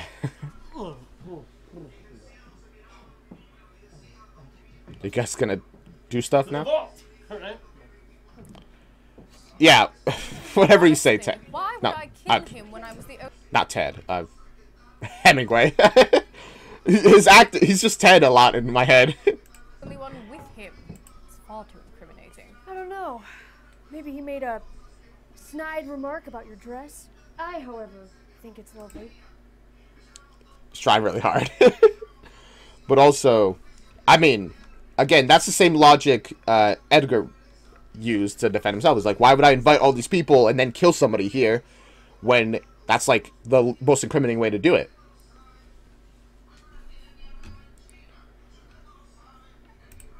Where'd you get it? In case I want to buy one for my lady friend, who I am courting successfully. Oh, You're trying so hard. I passed out from all the blood. Oh, hang on. You're just a little flesh. Thank you, Miss Lee. That's... I'm truly sorry for your loss tonight. Or maybe it's them. I don't know. Aren't you more concerned? People are dying around you. You could be next. Is that a threat, Miss Bronte? Not really. It's just a genuine. It's just a genuine. Why are you being so calm? By the way, I've seen this. I'm just saying what I would if I think if I hadn't. Okay, that's fine. As long as you don't spoil anything. Hey, okay. I lived across the plot of land Mr. Eddie owned. Across from a plot of land Mr. Eddie owned. Is that I so? used to build a branch of his bank there. I fear I was so distraught over the people and noise it would attract. I wrote him several strongly worded poems begging him to reconsider. But I am sorry this happened. Ladies, I'm sorry. Okay, so now we know why she... What's her motive, potentially.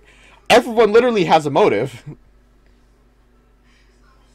I said there was Agatha as a joke before, but the more we see, the more I believe it might be...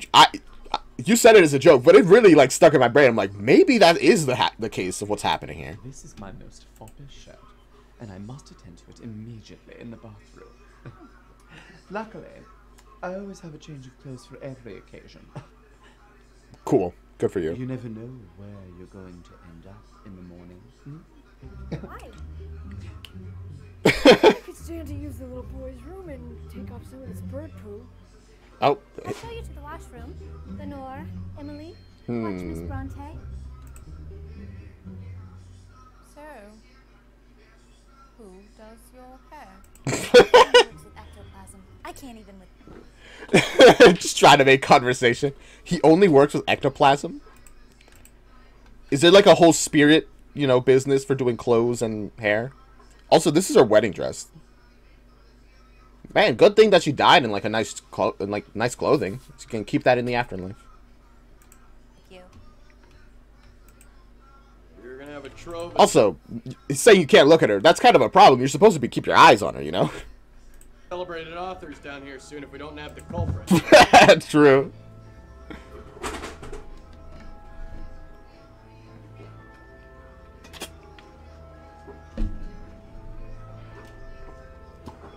Ah, you're really gonna take the vodka off of dead? He's drinking a lot. I feel like he's good.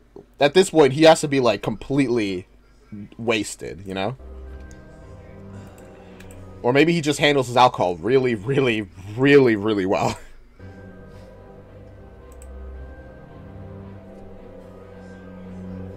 What's he looking at? Here you are, Oscar. You need this more than I do. No kidding. Oh, no, please. Ladies first. I'm sure I have no idea what you're talking about, but thank you very kindly. Literally everybody knows. It's not even like a it's not even a secret. That must be the great Miss Agatha Christie. Don't just leave her there. Finally. Is this actually Agatha Christie? We are indeed.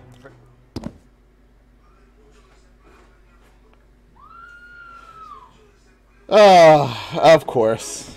George, Marianne. Marianne. What's going on? Where's Annabelle? She went to find you. Oh, wow. Forced the door open pretty easy. Wow, that's 2 deaths really fast. For some reason, my Twitch app keeps refusing to load, so I'm over here now. Alright, audio. But also, 2 deaths back to back, and I guess Agatha Christie is no longer a suspect, huh? And neither are they. But also, they weren't really a suspect to me because we knew that they were in the basement, really far away from the person who died. Whoops, I guess. There you are. What's happening? Oh no. It's her. She's the killer. Oh, wait, they're alive. I have something important to say. Yes? Who did this to you? You may not believe it, but I, George Eliot, am a woman. Yeah. Yes, dear. We knew that already, but who? No. You use your final breath to tell us a thing we all knew already? Come on. Well, it was important to her, I guess. It was very important. Oh boy. She's the killer, though. I've decided that she's the killer. Come on. Now, surprisingly, George Eliot was actually Marianne. I know, hard to believe, but she did just admit to it. I'll let you sit and take in this truth for a moment. This massive brain melding revelation. Just have you taken it in? Are you ready to proceed in this world with this new perspective on it? All right, we may continue. She thought she put up a great act. She really did. Well, think that at least. Wait. Where's Ernest? Not here. Charlotte can't be the murderer. She was with us the whole time. Thank you. Her only crime was being totally basic. Rude. You did? Yes. I brought knives for everyone, for protection. No, in protecting us, you will also be giving the murderer a knife. All right, I think the murderer is doing all right. You know what? That's actually very reasonable. If everyone... The murderer is already managing to kill people, so everyone should have a knife anyway. She didn't know they knew. She really didn't, apparently. Okay. Here, while 2 people are murdered, and then reappear with instruments of death. Literally could not be more suspicious. Kitchen, where the knives live. How am I still tied up? Fine. Okay. Careful. Watch yourself. Have you done this before? Is this arousing or what? No. No. Guys, chill. What knife was used? She was stabbed. If I may offer... You don't say. you don't say. I thought he was like counting the stab wounds, maybe like the type of knife it is, something valuable at least. A suggestion? Please. Excuse me, pardon, sir. This is very unlike me, but you were saying something about your family hiring a psychic to conjure the ghosts of the dead? Krishant? Well, we have a lot of dead people in this house. I'm sure at least one of them saw whomever killed them.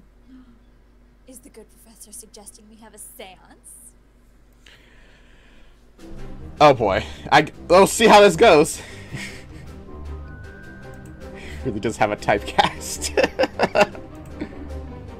Her actress was Elizabeth in the adaptation of Oh. Please stay put. In Price and Prejudice. Oh, cool. I don't know whose actress was Elizabeth, but thank you for telling me.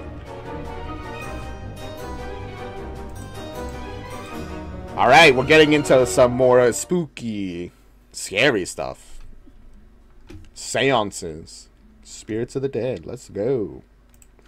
I'm glad that they tried to do this, because I was really wondering, why not talk to the ghosts? If a ghost exists, we might as well, right?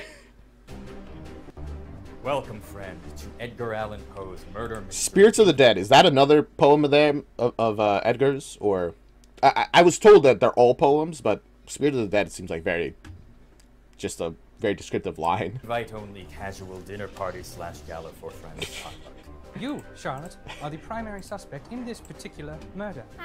That death of just grabbing the thing, getting shocked, and then just dropping is so funny to me. I don't know why. It's realistic, but it's funny to me. She was stabbed. I also love how none of them are even like slightly surprised. They're like, of course. Marianne! What's going on? Where's Annabelle? This has been a terrible night. I did it. You did?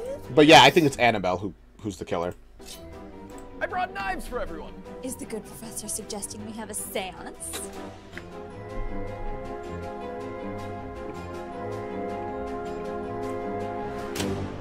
Spirits of the Dead.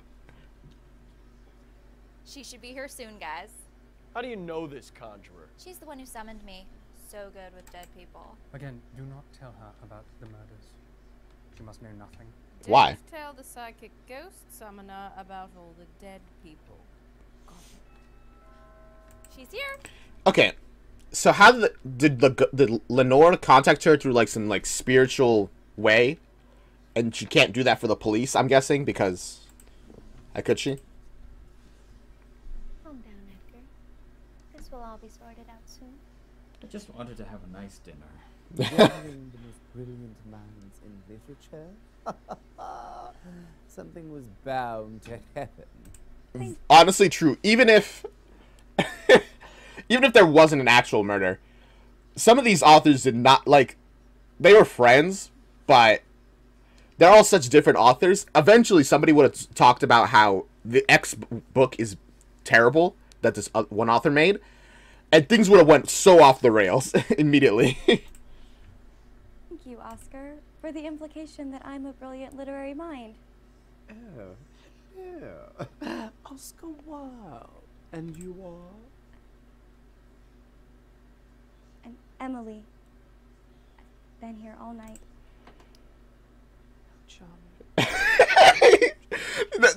That's like the first acknowledgement that she's even here. They're like, "Oh, hi. Who are you?" You know, it's progress. At the very least, it's progress. Guys, this is Krishanti. She's very hands-on. Just getting a sense of everyone's auras. Oh gosh. Okay. Be careful. I get very cranky when people's hands touch my face. I want to thank you for your Okay. invitation into this sacred space. Oh, I feel several spirits in the air this eve. I am anxious to hear what they have to say. Yeah, I mean, I imagine there's quite a few dead people already.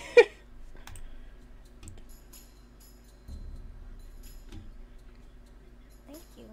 Form a circle, everyone. I need a... Although, here's the thing.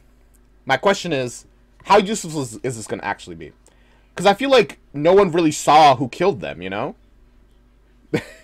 They all, like, missed... Either they were hit in the back of the head, so they probably wouldn't have seen it. It was dark, so again, they wouldn't have seen it. It was indirect, so they just wouldn't know who's actually killing them. My new guess is that every murder has been done by a different person. They're all just killing each other just because? Maybe. I can't deny that possibility. A candle, unused white to cleanse the room. Yes. Good God, man! Are you opening up a chandlery? What? Why did you just have those on you, man? It's a medieval term for wax and cash. One never knows when one may be catastrophically immersed in total darkness in this world. One must always be prepared. You know what? To be fair, that's actually kind of reasonable. Because in this time, you know, electricity wasn't everywhere, so... And it could go out. So it actually does make kind of sense to have a ton of candles on you. Because they genuinely could just be stuck in darkness for a while.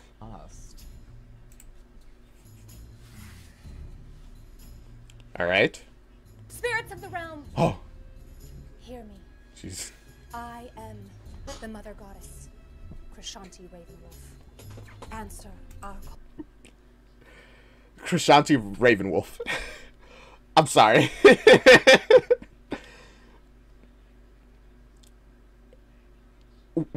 You know what? I'm not gonna say anything. Let's move on. Let's keep just We going. mean you no harm. Only to receive your bountiful messages from the great beyond. Come. Give us a sign. Did Ooh. someone leave a window open? I think that was our sign. That was quite the sign. When someone's me and asks for a sign, I show up and I'm like, here's a sign. It says this way to the salon. When was the last time you moved your eyebrow? Lenore seems like a fun ghost. So it's everyone's trying to cover up their murders by laying the focus on the other murders. Genuinely, that is really that's really possible. It's not the best idea, but it is not a terrible idea. Edgar, That's hilarious. terribly frightened. No, don't be. It's merely the ghosts of those murdered in the house over the last hour return to tell us which one of us is the murderer. Oh, it appears we have... It's like, oh, don't... Edgar really knows how to keep people calm by saying the worst thing, really. Being like, I'd be worried that the ghost would be, like, upset and, like, angry that they just killed somebody. That they got killed. First spirit I returned to us. would be very petty about it. I'd be like, oh, you guys brought me back now? You didn't want me when I was alive, huh? Who is it? Where?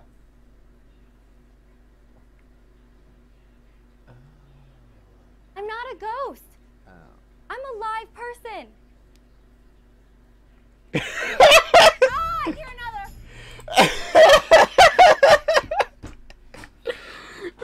Bro, it's so bad that even the... It's literally so bad even she thought there was an actual ghost.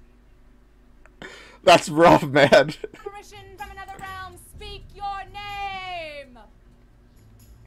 Oh, may I join the choir invisible, of those immortal dead who live again. Whoa. The minds of those made better by their presence live in pulses stirred to generosity. Indeed, Strangely are our souls constructed, and by such Here they soft are. ligaments are we bound to prosperity. Passing it off the drink. Guys, really cool that you're being very, you know, writer. I'm sure being dead gives you a lot of time to really think about things to say for when you come back. But maybe tell us who killed you instead of, I think, possibly quoting stories of your own about death. The axe, quite up, swinging it with both arms, scarcely conscious of himself, and almost without effort.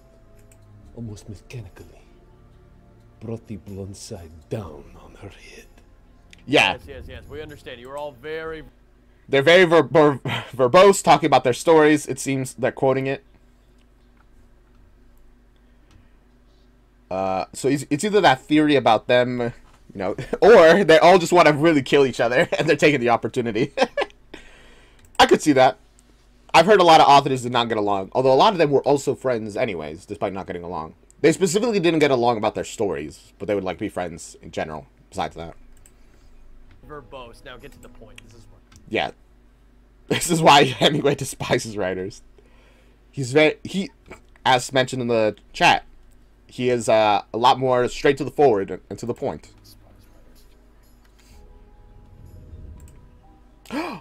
Wait. Who is this? Spirit, speak your truth to us. She is not able. The past comes into the present. The one who kills for sport. The one who couldn't bring me back. Beware. Sorry. I'm allergic to lavender. Bro! It's all over the room now.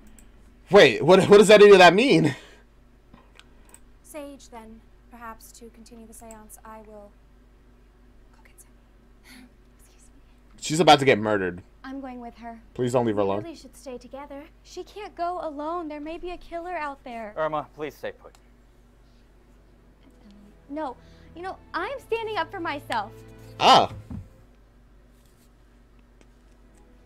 Good try, Emily. I am now standing up for myself, and I am going to find the sage that she needs for the ghosts.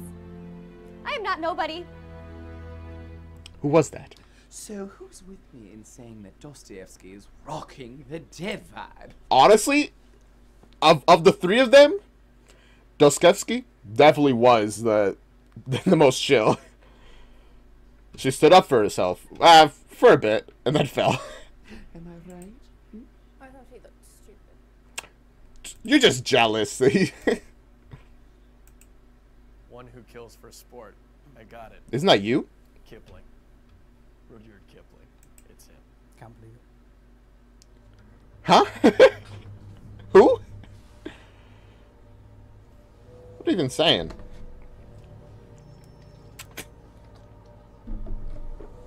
One who kills for sport. So, who's he? My fiance, dear guy. He was bae. He was bae. He killed himself over me. That's tragic. Prashanti could never bring him back until now. It just doesn't sit right that we've let poor Emily wander off alone. I'm going to go accompany her. But then you'll be all alone. Not if one of us goes with her. I will go with her. Both of you are going. Friend, she needs the protection of a real man. Are both of you going? Okay, who's going with her? Oh yeah. Oh, not touching you. Both of them are going. Okay. Or you could argue about it while she gets murdered. Honestly. Thank you. My goodness. Oscar's saying what we're all thinking is like, guys, just go support her, keep her safe. That's suspicious, kind of, especially after the sports thing. True. For Hemingway? Maybe. I don't know. Maybe there is just an additional person, or maybe it is Hemingway. But who else would it be? I don't know.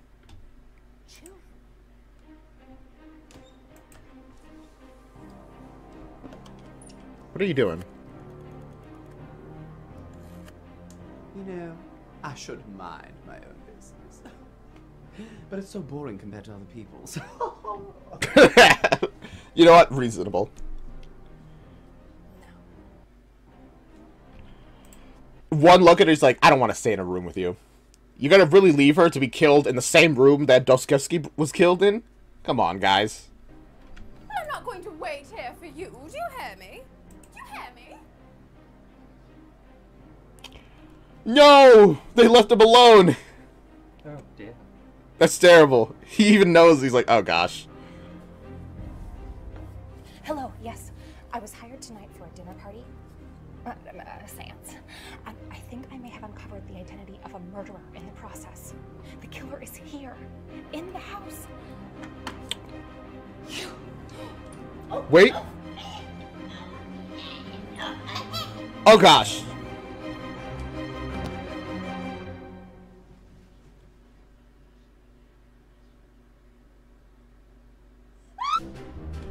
Okay, so Emily saw that. Very cool. But they were like wearing some like black, so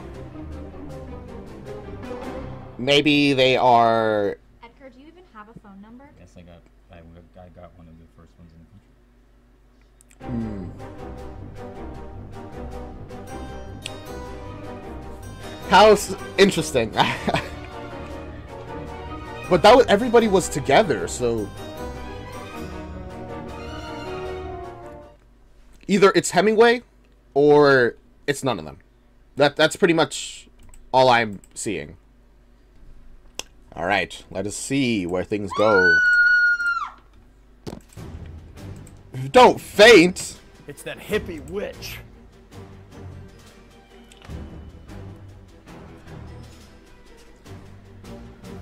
She's dead.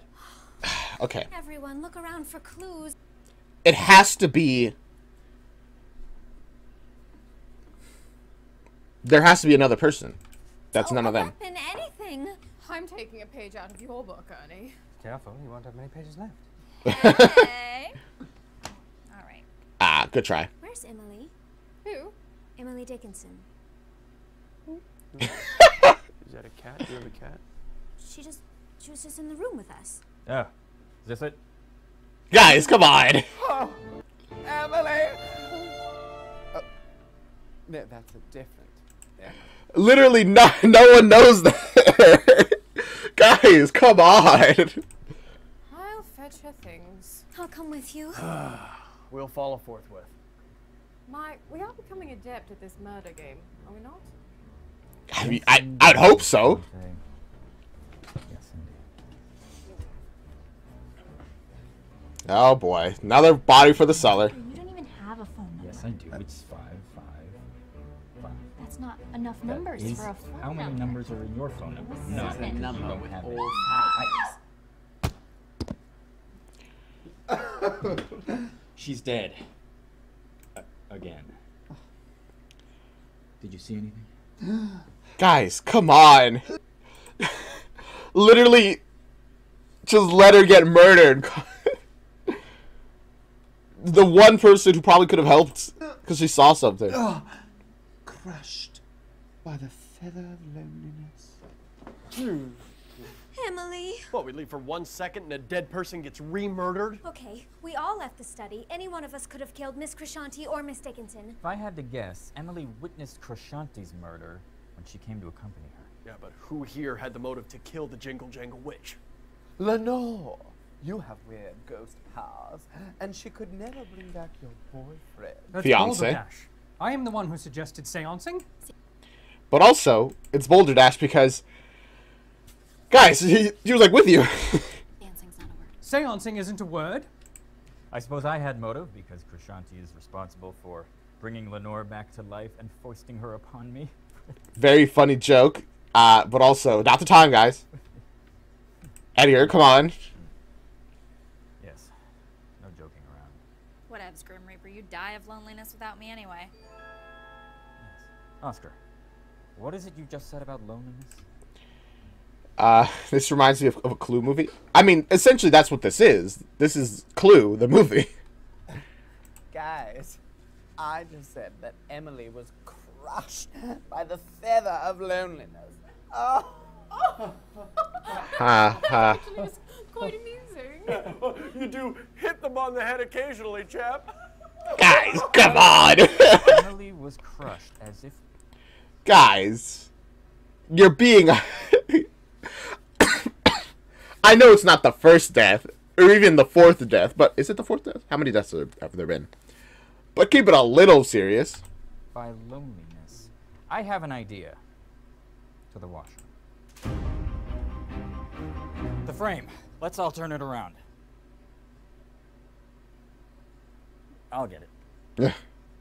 Jeez. Oscar? Ed? Huh. This isn't mine. Sure. We are being Oscar's like, oh, you have a painting of me. dispatched in ways that are relevant to our artistic output.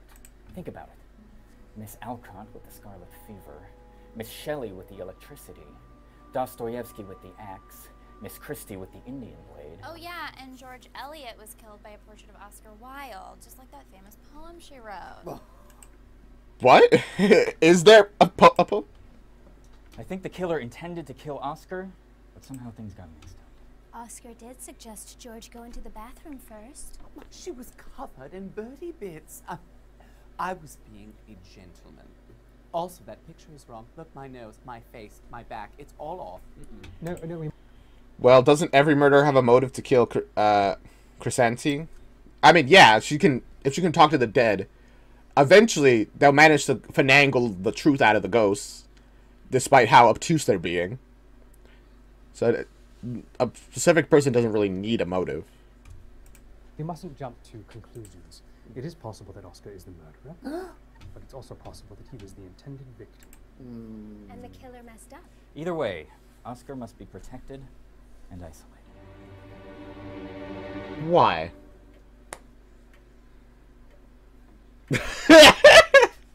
Standing around silently and staring. Sounds like another Friday night at Edgar Allan Poe's house. Guys. I fear I may be of more use to the cause if I could continue my work around the house. I assure you, I am working on a system that will help us solve this mystery. If you don't die. Is he? Well, there are a lot of wires, so I'd say that's promising. What if he's the murderer? No, literally, Noah's like, I have no idea what he's doing, but it seems cool, I think, maybe. I'll go with him again. But what if he murders you? I'm already dead. Fine, Lenore, HG, please, hurry. We're running out of time.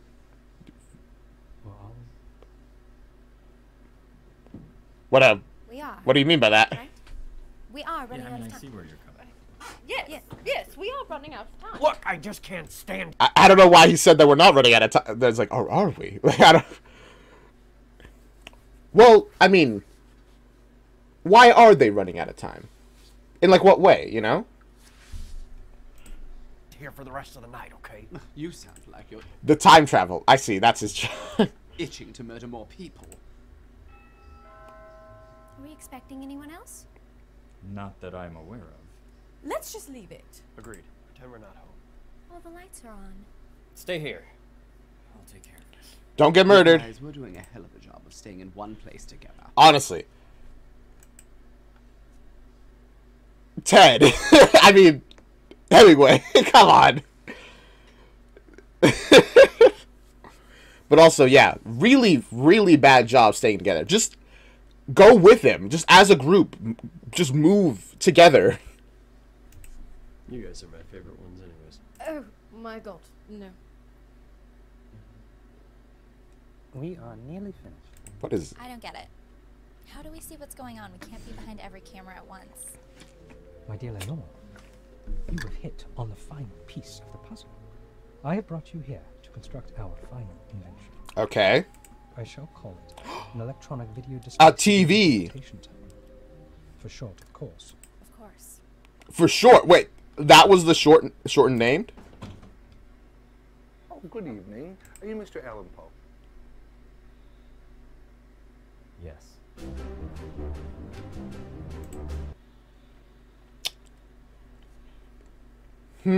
That was a suspicious response. Is he gonna convince them to leave? If he is, then I'm gonna become way more suspicious of him. Everything about him, really.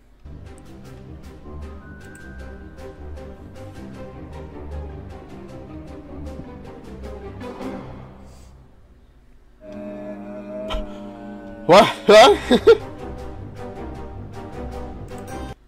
Alright. Interesting. Alright. Going to 8. The cast of the Amontillado.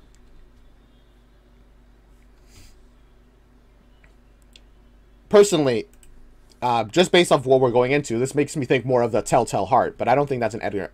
Is that an Edgar Allan Poe poem? The Telltale Heart? The one which makes the character in the poem, like the protagonist, go crazy after he murdered somebody and eventually reveals that he killed somebody. Then again, the Cast of Amontillado, the villain does kill somebody, but he doesn't, and no one ever knows. So maybe the Cast of Amontillado makes more sense here. Welcome, friend, to Edgar Allan Poe's murder mystery. Invite only. Oh. Charlie Morgan. Just skip forward a little bit. I think we skipped past Emily. Oh well. Next time, I guess. If you want to know, you'll have to see it. The Cast of the Amontillado. Oh, good evening. Are you Mr. Allan Poe? Yes. Mr. Allan Poe, I am Constable Jim with the Baltimore Police Department. This is my partner, Constable Jimmy. Hello, I am Constable Jimmy. Yes, we're Hi. investigating the disappearance of murder mystery author Agatha Christie. This is a picture of Agatha Christie. Yes, very good. Oh, wait. This is what somebody was talking about in chat. How Agatha Christie went missing for a while, and because she lost her memory. Eventually they found her, but I guess in this timeline, she died. Huh. You don't even say the name immediately after I say it. I'm really sorry, I'm you. No, don't be sorry. No. Now, Miss Christie has been missing for days, but we recently found her car. What's a car? And this was on the passenger seat. Uh-huh. Edgar Allan Poe invites you to Edgar Allan Poe's murder mystery, invite only casual dinner party / gala for friends potluck. What a long name. Ah, that's tough. I say gala. There's something about the word gala. These guys are kind of goofy. I like them.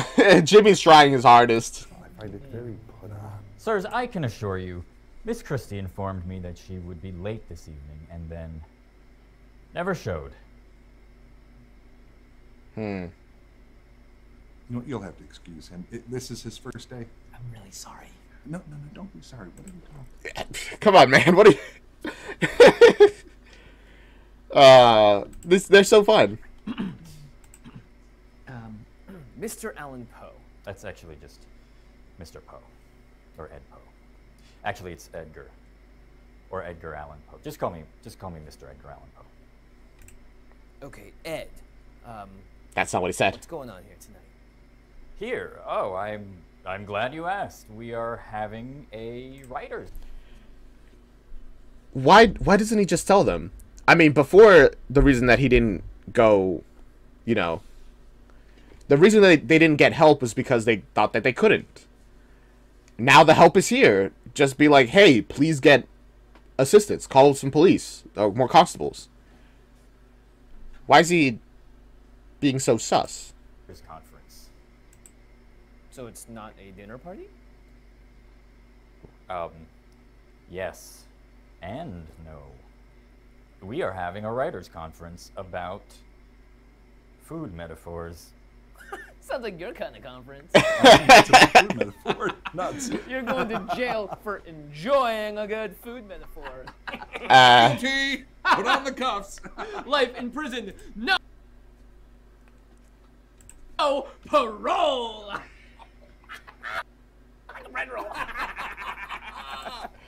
Okay. Edgar is so bad at lying, which is the main reason why I don't think he's the killer. He's just so bad at it. Like I can't be convinced that he's actually the murderer. Very fun. But why isn't he telling them what's happening here? Well, this is great. Poe is probably dead now, too. Don't True. say such a thing. Miss Lee, tonight is a test. Of? The world breaks everyone. And afterwards, some are stronger in broken places. Yes, life is hard. Thank you. We never would have known. By punctual. Oh gosh. They're not. Are they about to? They seem like great cops. They do. They seem very fun. I'm sure they're really good at their job. If only they knew what was happening here. Waiting every statement you make with a swig of alcohol. Uh-oh. I don't hide behind witticisms and bon mots. I tell it like it is. Where are you getting these dreams? Where are you getting these I know dreams? how to box. Oh, here we go with this. Yes. Oh gosh. At the very least, you could say that he. I guess he does know how to box. At the very least, he has that. I'm sure your boxing matches are as short as your stories. Well, I Insults his stories. That's all you need. do wish you the gravest of luck on your search for Miss Christie. Do be safe out there. Well, actually, Mr. Pope, I don't think we would be doing our due diligence if we didn't speak with the other members of the Writers. Oh, good boys. Well, unfortunately, there. Might we speak with them for a minute? Please. Please. Follow me. All right. They are doing their due diligence.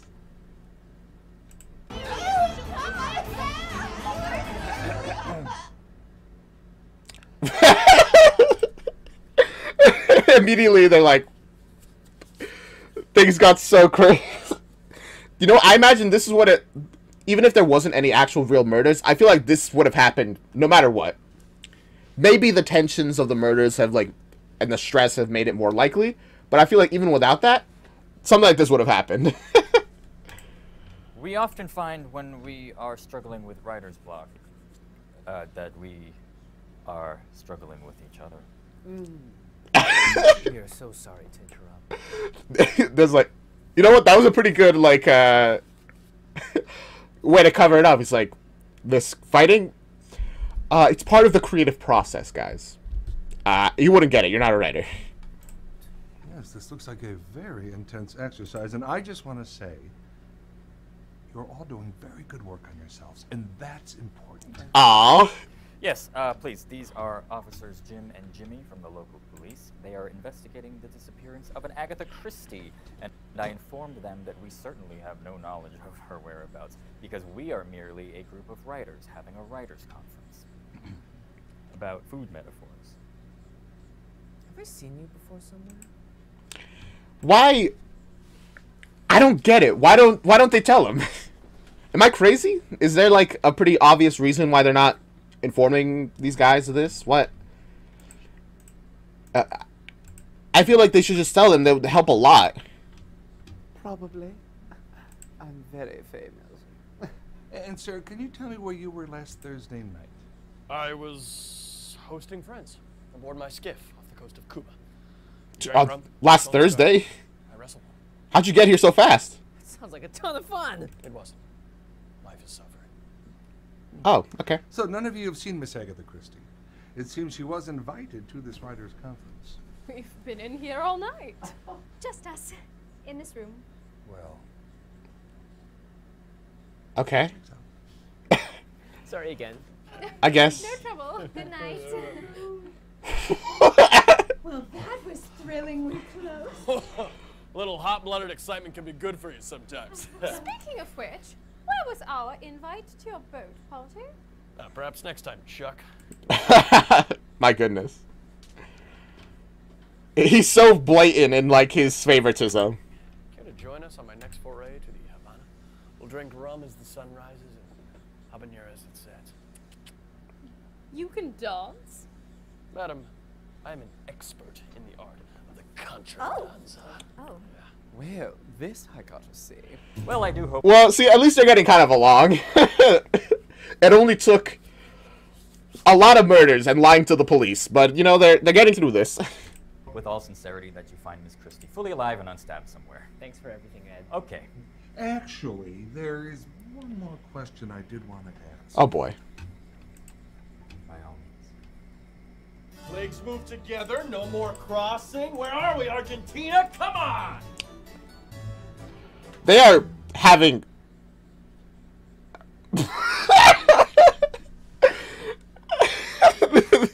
This is a very funny episode. It's interesting they're having so much fun. Often with food metaphors, are we hungry for food? Or each other? It's so deep. I'm just so impressed with your dedication to your craft. I don't mean to interrupt. I just wanted to get an idea of the times that everyone got here. Well, I arrived a little bit past 6. Never be too available, 6:15. Fashionably late. Time is a construct, inherently tying us to death. everyone decided to be here late? Just why? Undo every shackle, unseat every oppressor, and time will be there still, inexorably laughing at us until the bitter end. I was here at 6:25. There you go. Thank you. I was the last one here. 6:45. Just myself. No one else. Just tell them. Why? Why don't they tell them? Am I crazy? No one in the comments in the chat is saying anything. So maybe it's obvious, but I don't know. I live here. I've been here all day. Look, if we're being honest, I don't recall leaving the house in the last month. In the last month. He's not left his house in a year. My goodness. Well, that'll do it, folks. Don't mind us. Okay, finally. Are they gonna come back a third time? So kind. Never be too available. Might as well etch that into your tombstone. Before you start harping on my lack of vulnerability, know that I learned that from an enclave of Basque monks I camped with in the forest of the Pyrenees. Oh. So then you are available. For the right owner. Those fellows He's trying so hard. Get to them, I think. Had a strange way of invigorating the mind. In order to increase brain activity, they often meditated upside down. Huh. That's cool. Did it make them smarter? Well. And yes, once a month we meet to write and dance while none. Okay. My only idea is that they've hid the bodies and not alerted the police, so they would all look suspicious. Okay. See, at least that kind of makes sense. I was like trying to think why. Why would they do any of this? But that makes sense.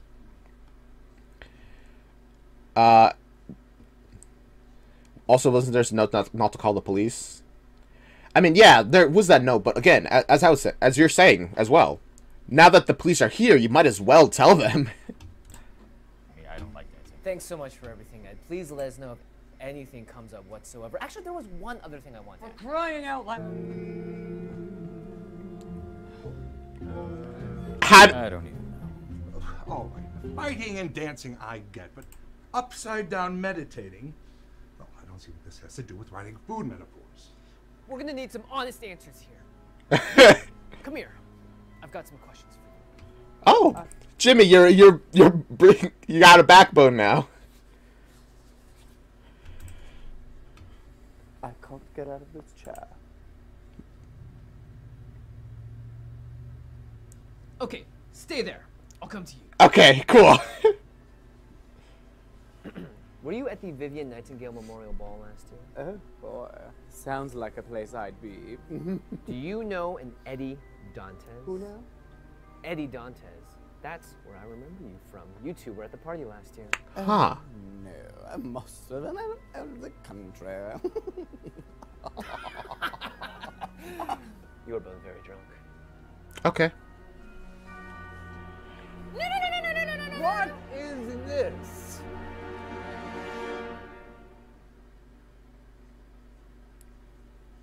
Oh, right. They spilt wine. Jig is up. Is this a Malbec? Yes. Constable Jim is known around the office as a bit of a wine snob. Okay, I see. Oh my god! Right as he was like tasted it, I was like, oh right, they spilt wine on on Oscar's arm. So it's not blood, even though it really looks like it. Edgar, why don't you offer our guests some of your delicious wine? What a fabulous idea, Miss Bronte. Edgar, I'll help you. Well, if it's all the same, I did want to take a look around. Do you mind if we join you? Sure. Let's just leave this room. Come on. The wine cellar has multiple bodies, in case you don't remember. Please.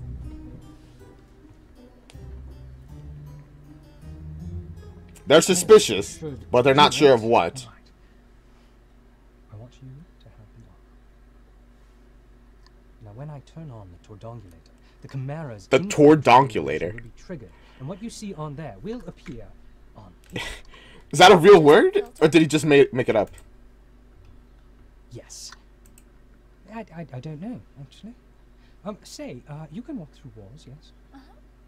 Would you mind taking that up to the weather vane on the roof? Oh, yeah. Okay. Wasn't it also where the Russian guy got his head chopped open? Yeah, so I guess there actually is blood there as well. He just got lucky and he touched the wine rather than the blood. Crumpets.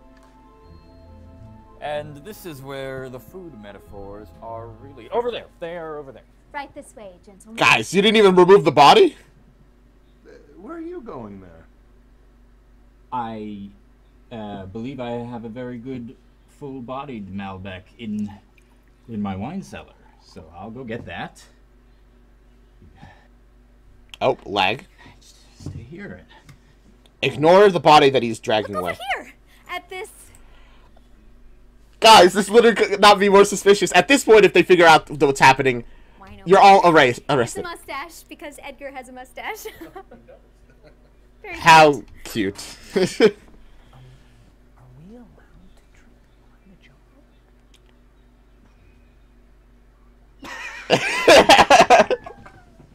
new. Very funny though. I enjoy him. Yes. Probably not, but who's gonna stop him? Especially, they don't have body cams back then. Oh, I couldn't find it.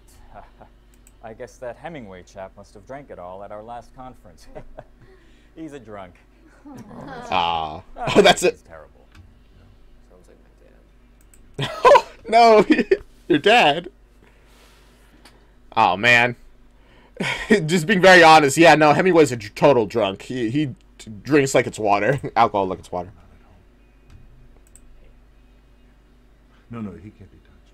Oh, okay. Yeah, I guess you're probably not allowed to just pat police without them being given permission. Lenore, is that you? Uh-oh. No. No. Done and done. He's dead. HG? HG? Too late. HG, what is it? The smoke. I can't. Aww. What's your real name? It's Herbert. Herbert George. Herbert George Wells. It's a terrible name. Ah.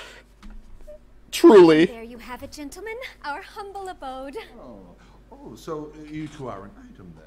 Oh, yes. I guess so, sure. I have no other suitors but Edgar. Yes, we are quite happy. The lies just keep stacking on top of each other while H.G. Wells dies upstairs, I guess. That's so weird. I never would have guessed it looking at you. No Rude. at all. No. Yes, well, it has been lovely. Help! H.G. Wells is definitely alive. He is here and alive and not dead. It's weird that you would say that. Why did you bring that up? My man, sir. Lenore, come on. I get what I get it. They just died. You didn't know the police was here. But oof. Lenore, these are Constables Jim and Jimmy from the local police. They were just about to leave. Oh, I've never met a ghost before. How do you do? Excuse me, one more thing, Ed. Oh. What's with the dead body? Oh, yikes. Ruh-roh, whoopsie, eto, and other things.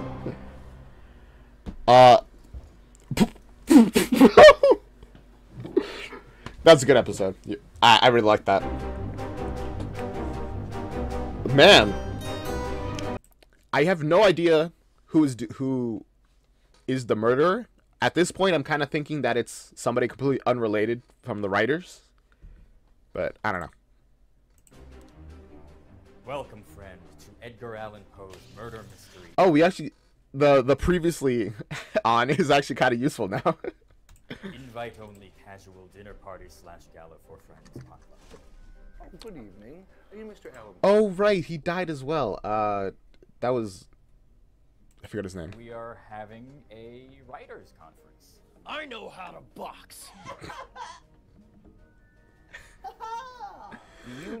This was such a weird episode. I still don't really understand why they didn't just tell the police that, there's a murderer here. Oh, and Eddie Dante. Who now? the jig is up. What's with the dead body? All right, and they found it at the very end that there is a dead body.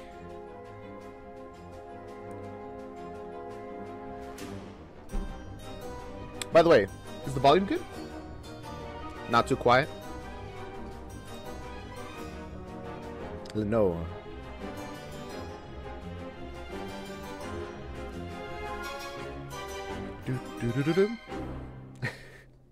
Oscar's such an incredible character here. Yeah. The Sleeper. That's H.G. Wells. Oh, are they seriously gonna convince them that he's not dead, he's just drunk and sleeping? He certainly is drunk. Look at how Lenore has to carry around his entirely alive body. I'm convinced. This time. I can't do this anymore. Constables, someone is killing us off one by one. We are Well, you know what? Thank you. Why hasn't anyone else said this before? trapped in this mansion, and they threatened to kill us if we tried to get help. First, it was my dear Eduardo Dantes, then Louisa May Alcott. Then Shelley, Dostoevsky, George Eliot, Agatha Christie. The fortune teller. Wow, we're losing a lot of people at this. H.G. Wells. And then, Mark Twain. They forgot her name. No, sorry. It was, Ralph Waldo Emerson. Emily Dickinson. Emily Dickinson. Yes. Her. I also forgot her name, actually. All murdered, and one of us is the killer. I have a costume ball to attend next week, and I would prefer not to die tonight. The theme is Under the Sea. Have you ever heard of a more creative idea? Edgar brilliantly realized that the authors are being killed off in a manner which befits their writing. This is some serious information you've been hiding from us. Yeah, it is. Are they gonna be... I think they're gonna think that, oh, you guys are having a murder mystery dinner. As in, you know, what this originally was. Yes. Even in cases of self-defense, murder is often punishable by death. Which Really? is why I always say at this town, don't do murder. Fine. Take us all away, officer. Wow, you know what? I never thought about that. Don't do murder. I always knew I would spend my final days in a dark cell with not what the crew of a raven's call. Nevermore.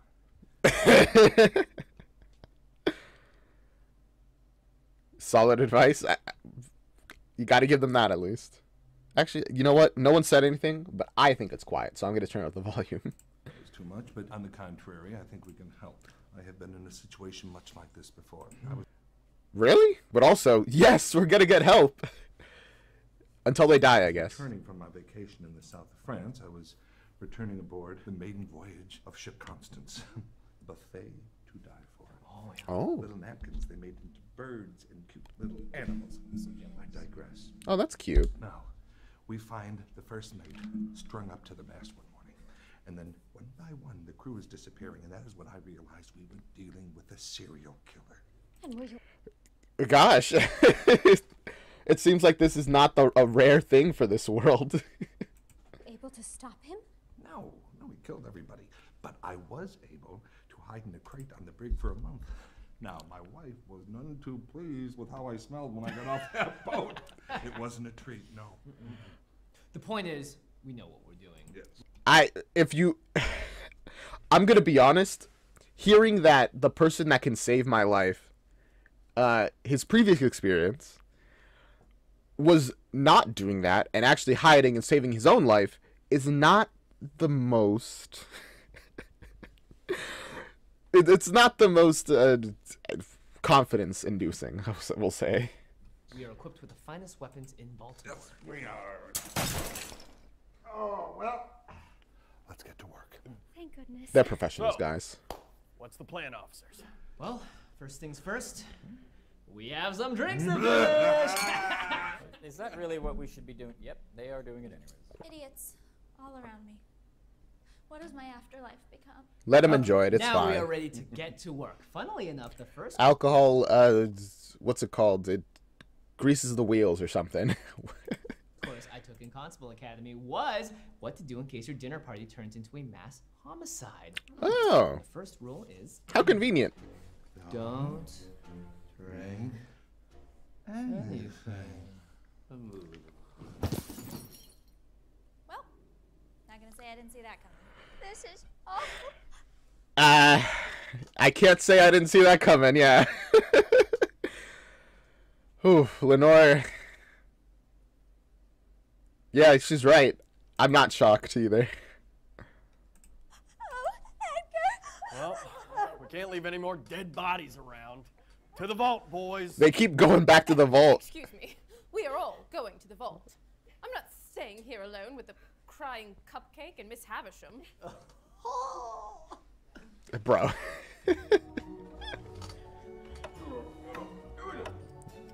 Time has passed. We really gotta get that clock fixed.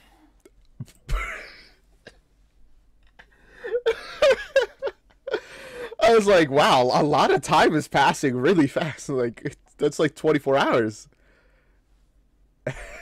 Nope. That was good. I like that. What's all this about Oscar and Eddie at a party? Oh, that was nothing. I don't remember. Oscar and Eddie. No, you remember. You're as sharp as a tack. What was it, Oscar? Eddie and I knew each other from a party that we met at Everybody knows Eddie. last year. That's all. That's definitely not all. Nothing too scandalous. Though clearly that depends on your definition of scandal. Are you saying? Your boy and I were a thing for a night. I don't know. He rebuffed me at the end. I never knew why. Well, he was very European. Hell, half. Ah, there you go. He wasn't gay, he was just European. Gay or European. It's hard. If you're like an Oscar Wilde scorn. Okay, fine. Why would I kill the others? I don't know. But perhaps you had help. In the form of Ernest Hemingway. Please. Why? I bet with Eduardo in quite a different way. You owed him money for a sports bet gone wrong. I thought you were good at the sport. I am. That's not how sports betting works, but I am good at the sports. Oh yeah? What's your sports record? My sports record? Undefeated. Never lost a game, a match, not even a staring contest. That's odd. They've printed. I was about to say sport. Yeah, I play the sports ball. Gotta love the Legally Blonde reference. It's great. I play the sports ball. I've never lost a touchdown on the court. Did the American Boxing League standings, and you're listed with 1 loss. But how can you have an undefeated sports record and a loss?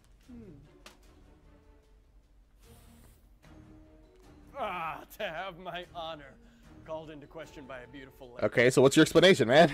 That confounded match. I confess. I threw the match at Eddie's behest. A lie on a lie. On another lie. A lie sandwich. Oh, okay, wait. Oh, I really have to start using. Wait, why would he threw a match against Eddie and then he owes Eddie money? Why? My pride couldn't take the blow. I refused to give him his dirty money, but I would never murder the guy, right? You were also unaccounted for during the murders of Agatha Christie and George Eliot. Let me ask you something, Paul. Let me be quite frank. Oh boy. You held this party.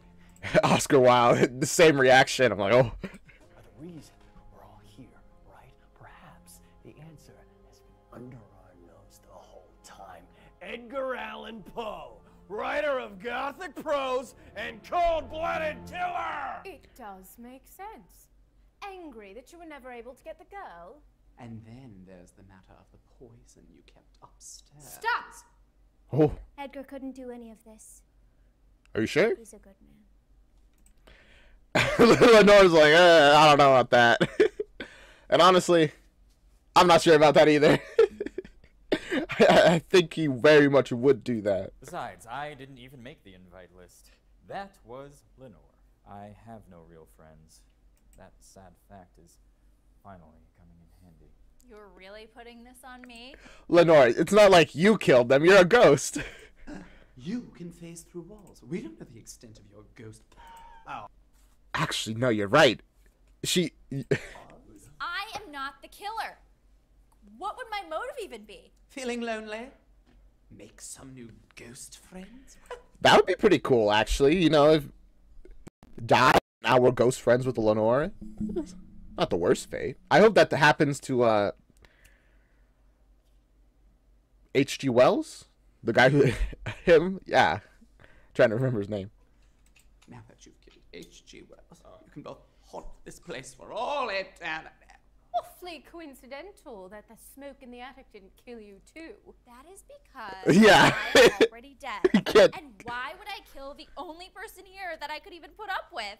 Plus, like, a ghost on a murderous rampage. Are you guys listening to yourselves? Because you sound cray.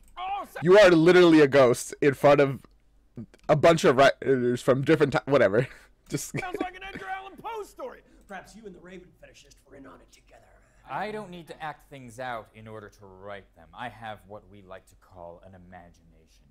You ever heard of that? Oh, no. Please tell us more about the old man and the boat. Lenore. I read that novel.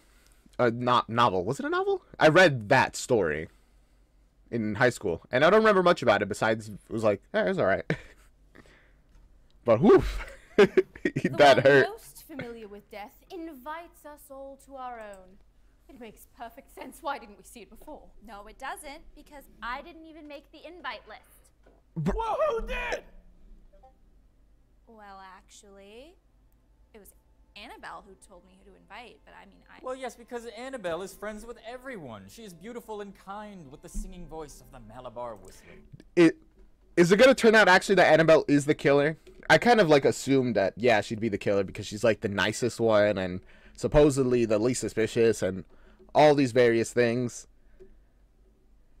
You should watch the other video related to this series called Crypt Miss Carol or something like that.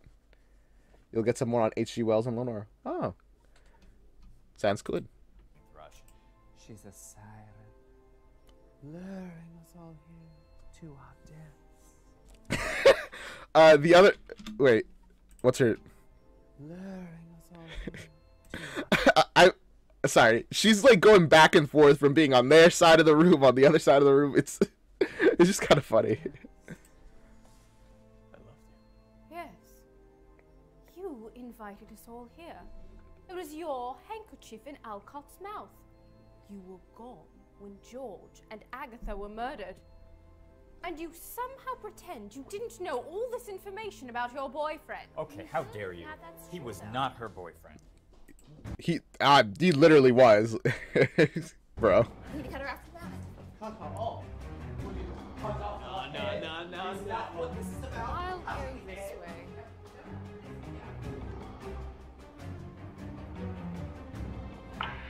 way.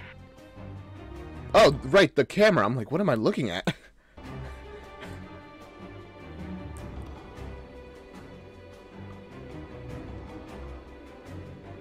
Is Annabelle about to get murdered?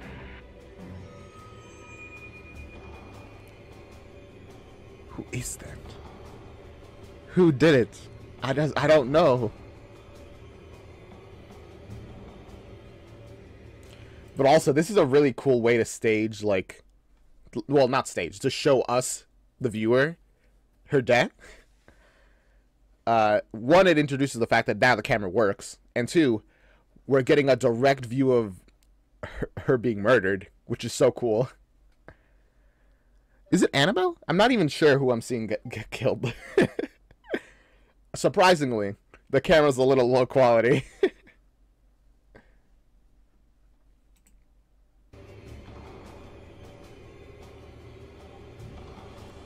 Annabelle! Man, she's fast. She got all the way out there and then had time to get murdered. And then in the time it took them to find her. Oh! Wait, no, she's alive. What? She's definitely the killer. That's my this moment has confirmed to me that she's the killer and she's working with somebody. Keep your eyes open. It's gonna be okay. Edgar. Who did this? It was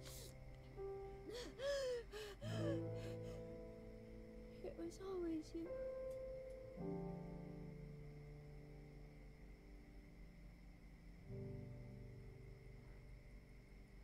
Wait, no, she actually dead? What killed her here? I'm a little confused. Oh, the ending without any music. Ominous. It'll get explained? Well, I assume so, yeah. But I'm asking. I'm like trying to think, puzzle it out. I still think she's a killer. I think she faked her death. To Edgar Allan Poe's murder mystery, invite only. Sorry. Casual dinner party / gala for friends. I'm lowering the graphics to 480. You know why. The stream would crash otherwise. Someone is killing us off one by one, and one of us is the killer. Don't do murder. Perhaps the answer. That incredible advice. I didn't even notice that before. Is not able. Guess Charlotte can't be the murderer. She was with us the whole time. Thank you. It is possible that Oscar is the murderer. It was always you. Is that a confession of what? Love? I'm gonna kill you? You're the murderer? And once again, this intro gets shorter.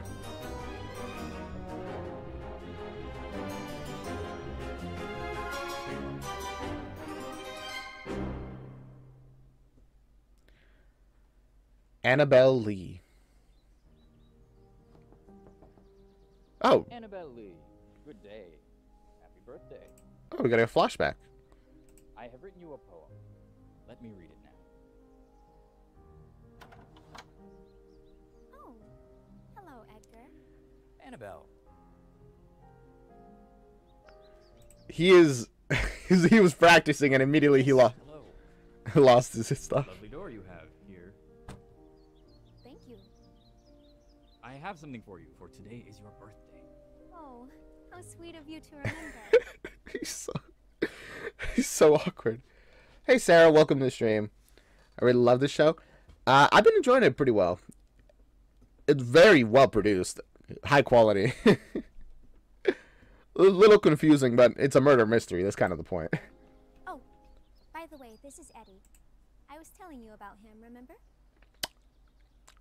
No. You said you had something for me? Yes. Well, it's. Uh-huh. This.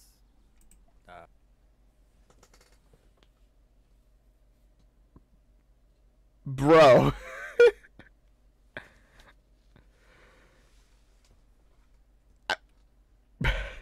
Was the poem like a love poem? In that case, I get it. It'd be a little weird to hand over a love poem now, or like read out a love poem, considering. But also, I'm pretty sure that's her rock. Pet rock. For the beautiful Annabelle Lee. Thank you. Oof. Bye.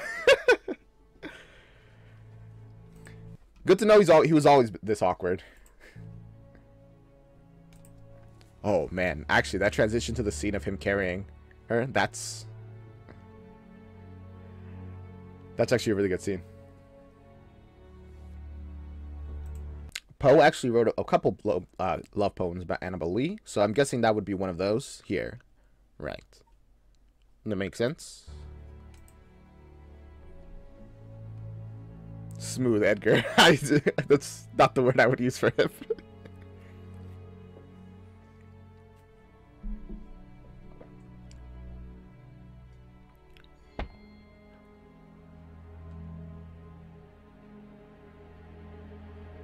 She has the pet rock. Whoa. Look, his knife's all bloody. He just stormed in here all crazed. No, it isn't. I dropped it in the damn soup. No respect. Oh. Annabelle is dead. It was Hemingway. He was about to attack me before you came in. You lunatic. What are you just trying to kill off people who write in purple prose? You know what? I would believe that. That's a pretty good reason. Better than any other reason people had, honestly. But at this point, I don't think any of them are the killer. I think it's an additional, unmentioned individual who's working with Annabelle. I almost forgot her name already. As much as I think brevity is the strongest asset of composition, I would never murder anyone. Competition is the fire that fuels the author within, right? Oh, so you admit we're competitors? Annabelle wasn't a writer. I had no reason to kill the woman. The obvious killer is the one who invited us to this godforsaken mansion in the boondocks, Edgar Allan Poe. Confess or be damned. Whoa. You do not understand how much my roomie loved that ginger. Edgar is like... he was already kind of depressed the whole time, and now he's like, he's tired of this. He's like, Animal's dead. I literally don't care what you're saying to me. You can walk through walls. I see no other explanation here. You straight up murdered these biddies with your magic beans. You were jealous of the life that Annabelle had, and you want her and all her friends dead. Way harsh, Wild. Sure. The shock of Hemingway lunging at me with a soup-stained knife has subsided. I still think it was Annabelle. Same. I think it's Annabelle too. Invited us all here. The poor girl couldn't handle what she'd done. What with all the murdering in cold blood. Don't eat the soup or anything. Don't eat. Maybe you were even in on it. Don't eat any of the snacks, ma'am. The soup was poisoned. I doubt that waif of a girl could have dropped that portrait on George Eliot. Oh, goodness, that man. Every time she like puts it near her mouth, I'm like getting stressed. Please don't eat it. I mean, all of us ladies have used a male pen name to get published, but she went over the top. She doesn't have the face for a moustache. You used a male pen name? Yes. I'm sorry. Are you hard of hearing? I just said that. And your sisters too? Yes. It's ridiculously hard to get published with names like Charlotte, Emily, and Anne. That's unfortunate. People think you're all fluffing bunnies. What was your pen name? Curra Bell. Androgynous, no. I quite liked it. I'd Curra certainly allow Bell. Curra Bell to escort me to the Vivian Nightingale Memorial Ball, if you know what I mean. Yeah, we know what you mean. And what were your sisters' pen names? Why is he asking? Anne was Acton Bell, and Emily was Ellis. I remember she thought it was silly, but I insisted it was terribly professional. It was. Very. What? Acton Bell. A. Bell. Oh. Interesting. This handkerchief belongs to your family. It's yours. Guy wasn't saying Annabelle wasn't able. He was saying she wasn't a Belle. You crazy, contemptuous cow. You murdered my... Wait, that's like so smart. I did not even like make that connection even to the slightest. Well, I mean, I wouldn't have ever made that connection. best friend. My acquaintances. Yeah, we're not that close, Wild. What the actual heck is wrong with you? I'm going to the police. Wait. Why? This woman is an admitted murderer. Is she though? How could she have done this all by herself? That's what I was saying just now, Lenore. This is a time for listening, All right, okay? look, I'm just I always have Just let him talk. idea and then Or one person just choose to talk. Everyone stop talking over each other. Oh, stop your bickering, you two. You're just as pathetic as the characters you create.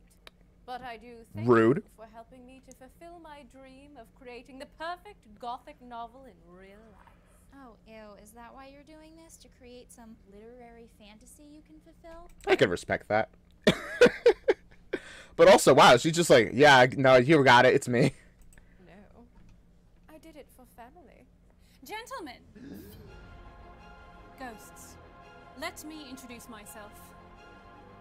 I'm Anne Bronte. So sorry I'm late for dinner. Anne Bronte. Who's she? What'd she write? I don't know. Seriously, my lack of knowledge on classic authors is... I feel like I would enjoy this so much more. I already am enjoying it, to be clear, but I feel like I'd enjoy it so much more if I could get all the little references they're probably making. I'm busy in 5 days. Huh?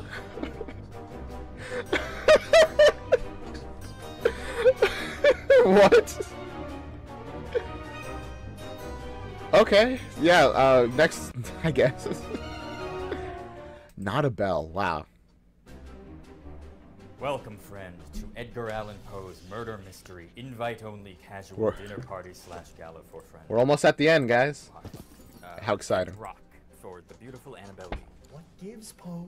Very mysterious having vials of poison lying around. The past comes into the present. The one who kills for sport. You straight up murdered these biddies with your magic beans. Eddie was a banker who was foreclosing on our family home. Acton Bell, yours. Okay, so, right, that was the reason why, that was likely the very big reason why she had, can I speak? My goodness. That is why she would want to kill Eddie, because they're foreclosing on their house. So Bonnet is the sister, famous for the tenets of Wildfell Hall, and probably some other ones you don't know. Thank you. I've never heard of that. It's probably pretty good. This woman is an admitted murderer. She didn't do it alone. I did it for family.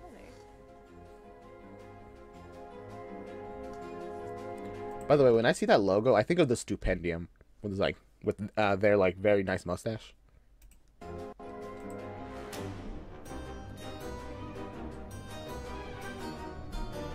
Oh, right. Her name is Charlotte Botte, however you pronounce it.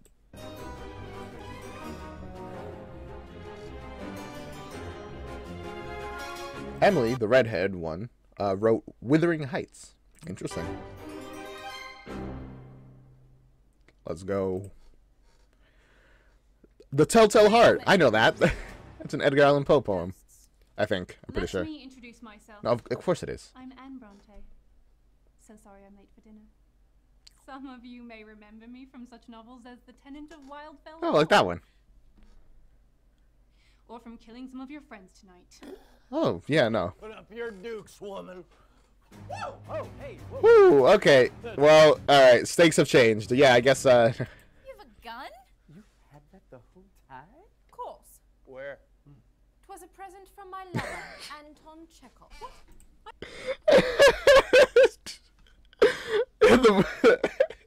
He's like, where? That question. It took me a second, but... I've been seeing Anton. Me too, that bastard! This Oh, is gosh, Anna. Anton. We were with Charlotte when Miss Elliot was being murdered. Yeah. Who murdered Agatha Christie? That happened at the same time. No. It can't be. Oh. It can.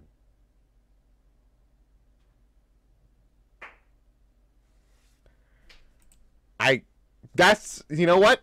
Genuinely was not expecting that. Huh. So Eddie was one of the killers? Taking your time with those slow claps. Okay, yeah. No. Guys, come on. I never saw this coming, but it makes so much sense. I guess, yeah, it kind of does. Does it? I'm like trying to think. Yeah, no, I mean, nothing really we've seen really conflicts with this. I mean, didn't they put his body in the cellar? Wouldn't they have noticed that his body was gone? I mean, it was really dark. Everyone had a motive to kill him, so he had a motive to kill the... You're right. Of course.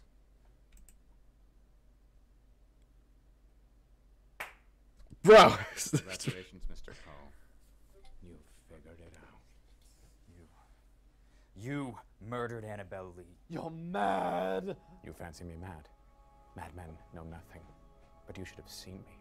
You should have seen how wisely I proceeded, with what caution, with what foresight, with what dissimulation I went to work. Get to the point. He really is taking his time. But it did work. I'm impressed. He's done a lot. Remember that moment when Ernest was in the cellar and looked around confused? Around himself confused. It's because Eddie was I feel like he should have mentioned that then. Mr. Hemingway. Or maybe he just assumed he didn't see the body. Would that your life may end up longer than your fictions. Fine. Earlier this evening, you had the honor of meeting my brother. Dostoevsky? No. H.G. Wells. No, not H.G. Wells. He had a twin. Don't tell me he had a My brother twin. was in ghost form. He was a ghost. Dostoevsky. No, good God. Wait, oh no, the Guide of the to-be, the fiance, there you go. Why am I forgetting so many words? The fiance of Lenore? Probably thought he was too drunk. Right, because he has been drinking a ton. Gosh dang it. the erstwhile fiance of this Lenore. Edward? Edward was your brother? You were always away. Guy missed you so much. Indeed. I, Eduardo Dantes, am in actuality Edward de Vere VI.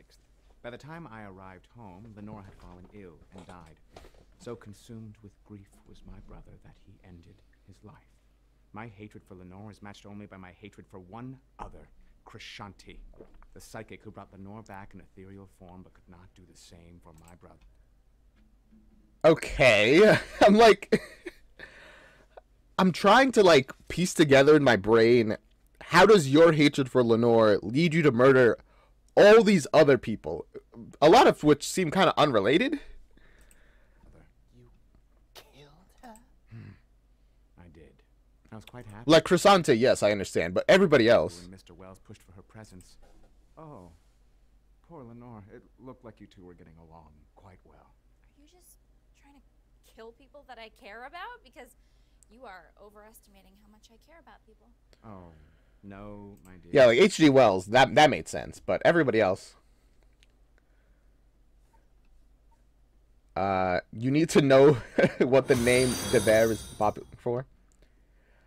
Thank you for the follow, Rev Visorth? Revisorlin? Whatever. I'm sorry. Correct me in the thing. Revisori. Thank you. Thank you for the follow. Welcome to the chat. Dear, I had far greater aspirations for tonight. I have to hear. Please tell me. Drop the lore. Edward de Vere. Edward de Vere, 17th Earl of Oxford. You mean that Elizabethan hack, right? Some people believe he had a hand in writing Shakespeare. Or that he was Shakespeare. Shakespeare was a liar and a thief, just like every writer. We're not thieves. You're delusional. What? Oh, Poe. Edwin Allan Poe. It's Edgar. Earlier, when I was talking That's actually one of my favorite jokes in a lot of things. When somebody's like, has their name, which is like clearly short for something, like, let's say, Bob. It's like, Robert. And, you know, somebody's like being facetious, so they say like their full name. It's like, Robert. And then they're like, actually, it's like, it's short for like, Bobbert. It's like, really? I actually really like that. I don't know why. Mad, you wrote that down. What? No? No, I didn't. You did. You're going to use it later, another tale of woe. That's ridiculous. This whole plan is ridiculous. No, that's literally what Edgar's gonna do. Conspiracy theory about Shakespeare here, because how could someone who didn't go to university write this? Yeah, I actually have heard a lot about that. We don't know what Shakespeare looked like. We don't really know when he was born, or we are pretty sure we know when he died. We don't know where his corpse is, because where it should be, there's literally no corpse apparently. He wrote a lot jokes with like higher society things that people of higher society would know. Lots of complex stuff. But I guess he is kind of right that, in a way, writers are thieves. Because we pluck at, like, ideas from all kinds of things and we put it into our work. Inspirations, things we've seen other people do. A lot of my stories are very heavily inspired by things that I pick up in other stories. I have like a entire document, like a Google Doc, of ideas which I've taken from other stuff. Not like wholesale. I don't take like the entire overall idea of a story and then put it into my notes. Just like one little trait of it. So one particular thing that I really liked, and I just keep it for myself for when I write. So in that way, yeah, authors are thieves. But he's taking it a little far. I don't think it's that serious, man. There are countless other ways you could have exacted revenge for some made-up conspiracy. But what better revenge for my ancestor than to gather a group of the world's most famous authors and murder them, just like he should have done to William Shakespeare? Yeah, but why us? We didn't steal your grandpa's dumb plays.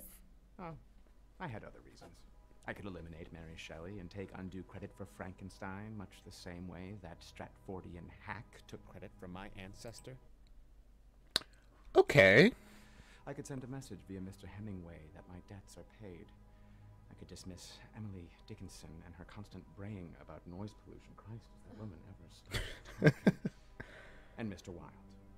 It would not do for rumors of our drunken dalliance to spread. You were drunk? Quite. But I was. Oof. That's rough. Okay.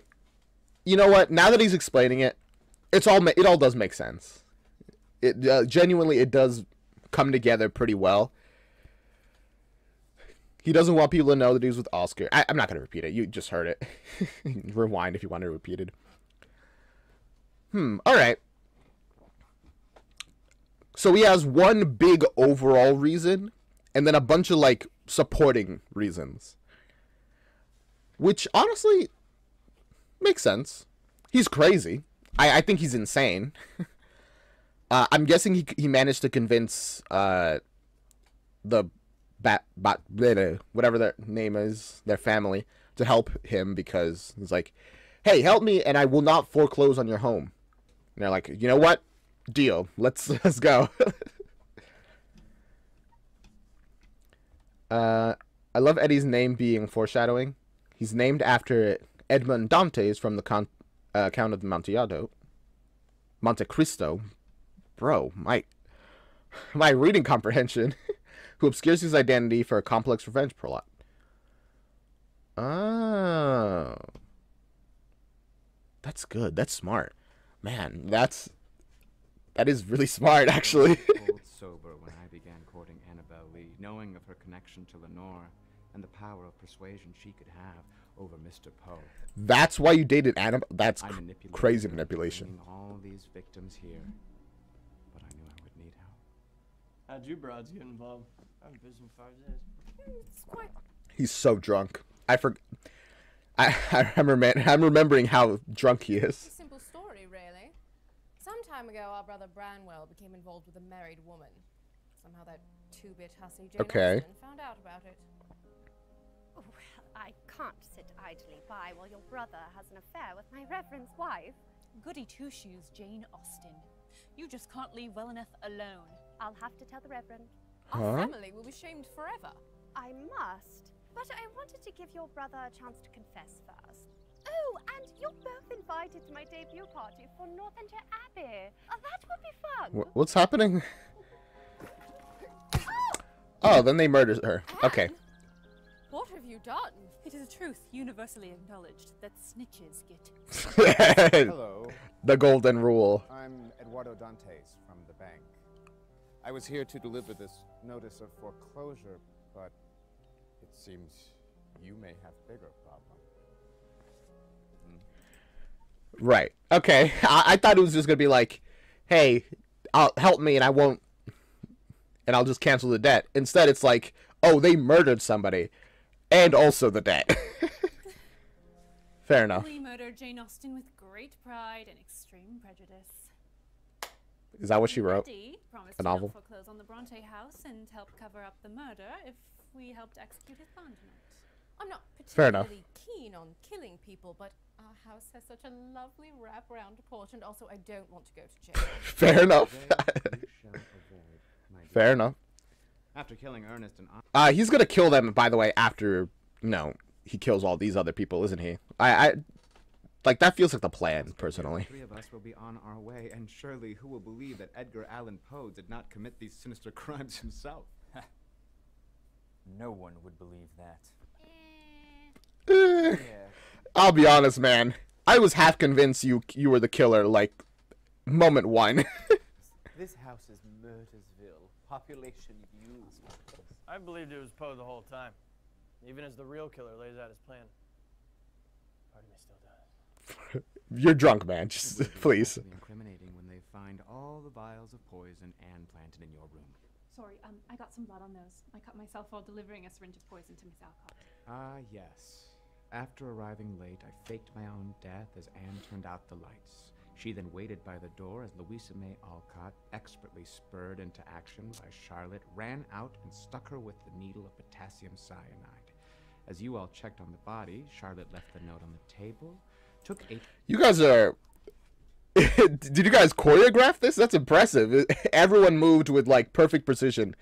Because if anyone else had just been, like, a little too slow or a little too fast, the whole plan would have fallen apart at multiple points. H.G. Wells' contraption and put it on the other side of the kitchen door, once again acting on Charlotte's ever-so-subtle orders. Okay. Mary Shelley ran to the door. With that hallway accessible from the vault via elevator, it was I who rigged Wells' invention to the door, electrocuting Miss Shelley and paving the way for my own literary celebrity. Then, brilliantly, you all made the decision to split up. Yeah, no, that was a foolish decision from moment one. If you watch it back, you see that Charlotte influences the group more than it might seem. Yeah, I mean, he's saying right here that Charlotte subtly manipulated them so that she would actually, so Shelley would get electrocuted. Which is, I didn't even remember what she said that caused Shelley to, like, go to the door. That's subtle. This feels like a series that is better on the second watch. Interesting. Seeing as I was with Dostoevsky, it seemed none of you would believe I was stupid enough to kill him. But I did. Oh, sweetie. I always thought you were stupid. I awaited Oscar. Okay, wait. That's the reason why I didn't believe that she killed him. I was like, no. It's like, that would be so dumb. She wouldn't do that. She was smarter. She outsmarted my outsmarting. In the bathroom and then accidentally killed George Eliot. They look the same from behind. They're the same trainer. Okay. Wait, where was she hiding? She was just in the bathroom. Shelley wanted to go the other way, and Charlotte told her, I'm not going that way. That way lies certain death, because Alcott died there. Oh, right. And so she went for the door. And then accidentally killed George Eliot. They look the same from behind. We have the same. That's impressive. Wow. We do a lot of squats. I knew Agatha Christie would figure out this flimsy caper immediately, so I met her at the door when she arrived 10 times with a knife. Guys, you don't have to, like, push each other out of the way. Just stand in the line, tell the story. But also, it makes sense. Yeah, kill the person who does the murder mystery stuff before they figure out the murder mystery. Then that damned psychic arrived. I was worried one of those ghosts might give the whole thing up. What a time I had trying to disrupt that nonsense. Indeed. When Krishanti summoned my brother, I knew she was starting to get suspicious. She had to go. I cleaned up his mess. They're, like, just pushing each other out of ways. Like, all right, my turn. I don't remember what she tried. I don't remember what she did to, like, try to disrupt the seance either. H.G. Wells was working on something that would have caught us in the act. I ensured he would not finish it. We hadn't counted on the police showing up. I urged you to serve them the wine that I'd poisoned earlier. Oof. And Annabelle. Sweet Annabelle. When it dawned on her... She sneezed, I think, which disrupted the seance. The fact that I don't even remember that. Oh, she blew out the candles. Right. That I was the one who brought everyone here tonight. When she figured out that it wasn't that a number of you had cause to kill me, but I had cause to kill you, she reacted poorly, running out to find me. She felt responsible, that she must put a stop to all this. But I put a stop to that. Oof. Oh gosh. I've never used a gun before. You killed a man with an axe. Hey, listen. You know what? Actually, no, I agree. Why'd you drop the gun? That's so dangerous. You could have shot yourself. Actually, that probably would have been a good ending, but still. Fine. Lenore, use your ghost powers.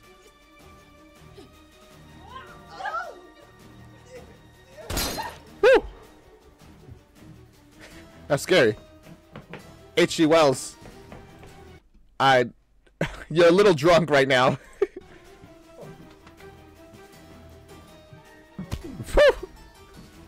Well, that was fast.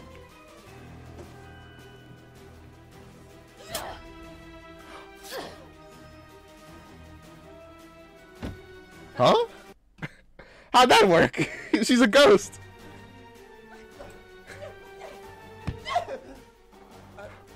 Shoot her! Oh, Oscar's getting beat.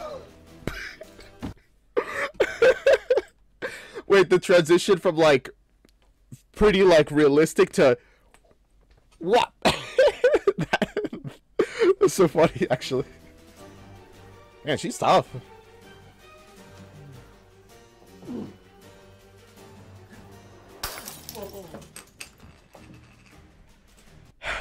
This is why you don't drink, guys. At least don't drink while you're in a situation where life or death is happening. A life or death situation, whatever. There you go.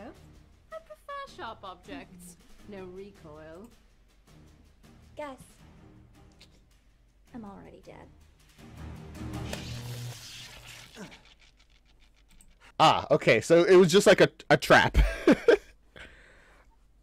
I don't know how you guys coordinated that, considering there was no talking involved at all, but good job. In hindsight, I really should have just used this gun. I love Oscar. He's so good. He's the only person treating this like a show, and it shows, and I love it. He's so silly. Your popcorn is ready. The popcorn. Where'd you get an axe? Oh. Poe, you're actually not that bad. He tripped. Never mind.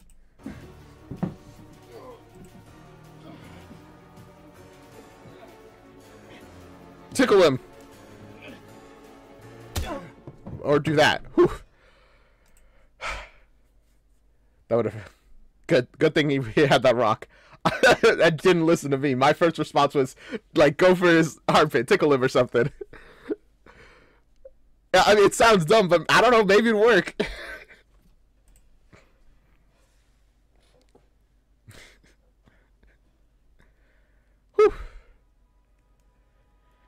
Even in cases of self-defense, murder is often punishable by death.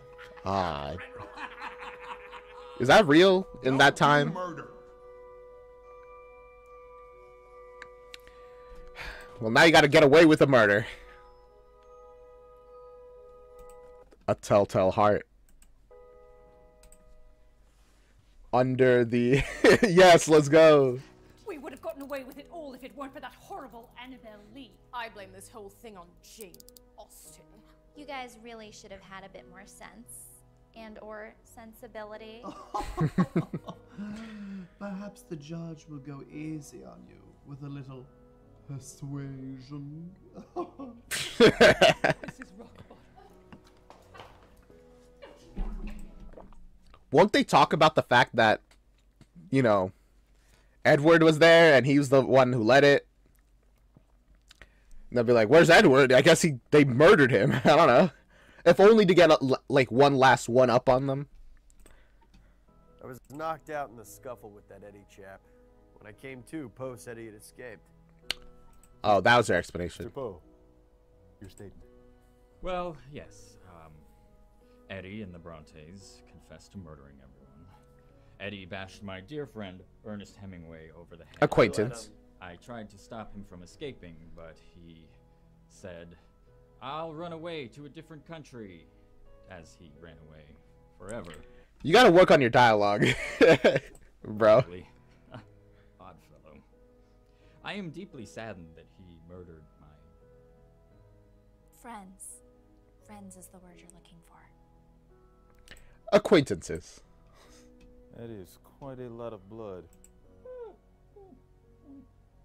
Could be anyone's. Any one of my many friends. Your many dead friends. Edgar being so smooth. Yeah, smooth. He's so awkward.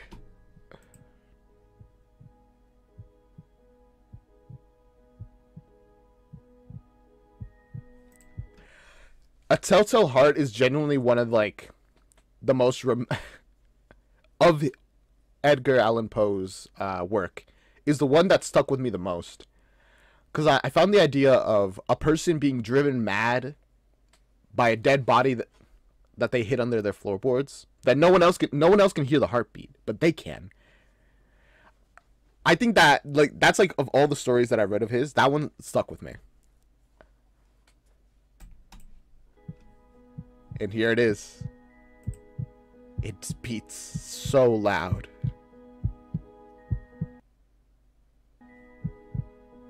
Don't out yourself, Edgar, please.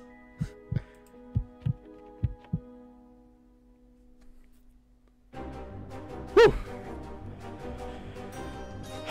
And I think we get one final episode, or we got an epilogue, which is a couple minutes long.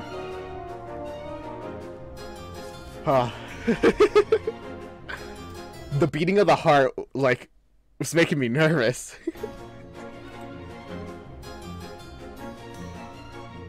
What wonderful people working on this show. I loved it, honestly. She's a real photo. Photo and art. This is really good art, actually. I'm guessing they used art for the ones that don't have an actual photo. The bloopers are also worth watching. I mean, sure. We could watch that. Watch the epilogue, then we'll watch the bloopers.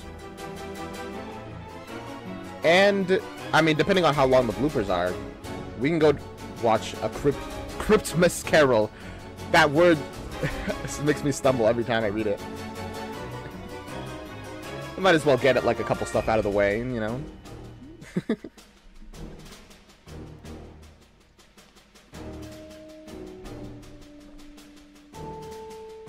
Yeah, the artists were people who weren't real historical figures. That makes sense.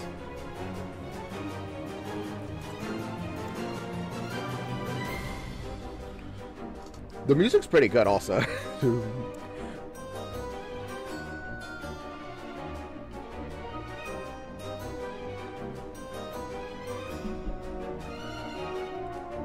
What did you guys think of the show? By Shipwreck Productions. I thought it was great. To the very end, I had no idea who was the killer. I'm not really good at these murder mystery stuff. But, like any good murder mystery, it all made sense in the end. And I feel like if I rewatched, just based off a couple comments that I got in the chat, I feel like if I rewatched it, it would all, like, all the pieces would fall together. They would fall into place. Which is good.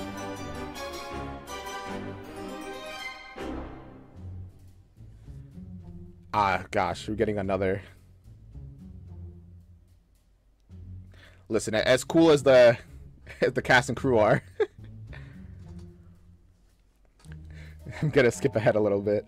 I remember watching these as they came out, and it was a lot of fun, but better on a rewatch. As a student of English literature, this show is one of my favorites. And I showed to my professor when we had Poe as a topic. That's so fun.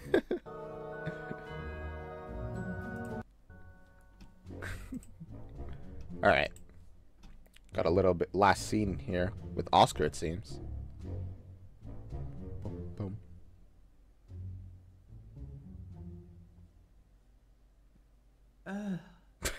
Being this specialist.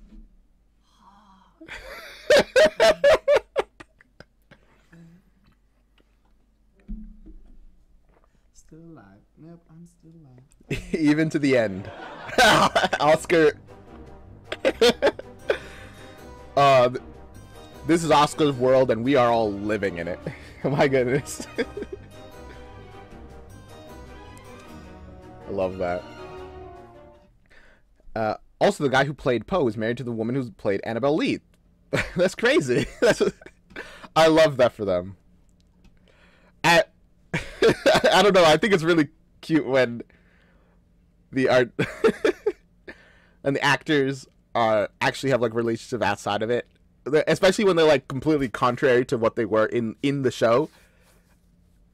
I just think that's fun. I love getting the artistic references because I love many of these classic books.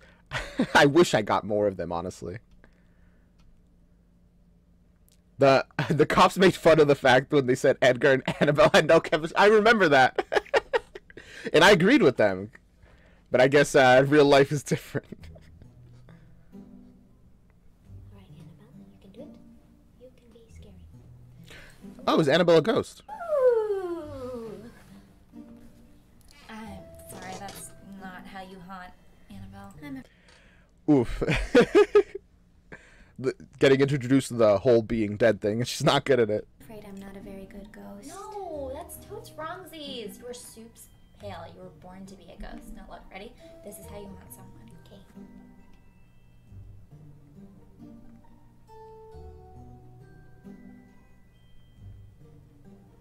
Oh, that is terrifying. I know, right? It's peculiar, though. I thought I'd be more transparent. I think that happens eventually, but I don't know. I don't hang out with old ghosts. Fair enough. To it? The idea of not being alive? I feel like hanging out with an old ghost might not be that fun, depending on, you know, how old they are. Especially if they're speaking a language that has been long forgotten centuries ago. You'll just watch those you love die and remain forever in these dusty halls. Soup's dark, Anna Banana. No! I have the time of my life. I get to wear this dress forever. I can eat whatever I want and not gain any weight, and That by itself is a pretty good reason. I can read all And that is an even better reason. I want to be a ghost now. hell illiterate. I did see you reading More of the Worlds the other day. What? No, I wasn't. I haven't read his entire body of work in the time since his tragic demise. I don't know what you're talking about. Oh, This have you? conversation was passing the Bechdel test until now. The Bechdel test. For those who don't know, that's the test of if two characters in a work have a conversation that is not about a man, they pass the Bechdel test.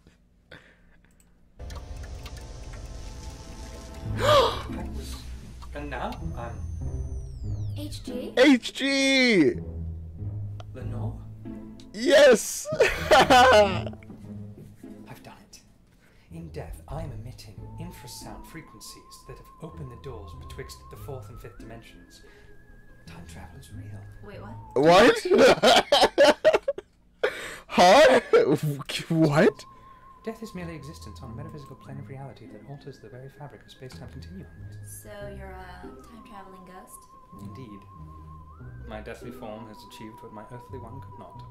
Perhaps I can practice my haunting on you, Mr. Wells? Oh, well, only if I can record and analyze your radiation frequencies, Miss Lee. Oh, wow. I live in a house full of nerds. Yeah, clearly.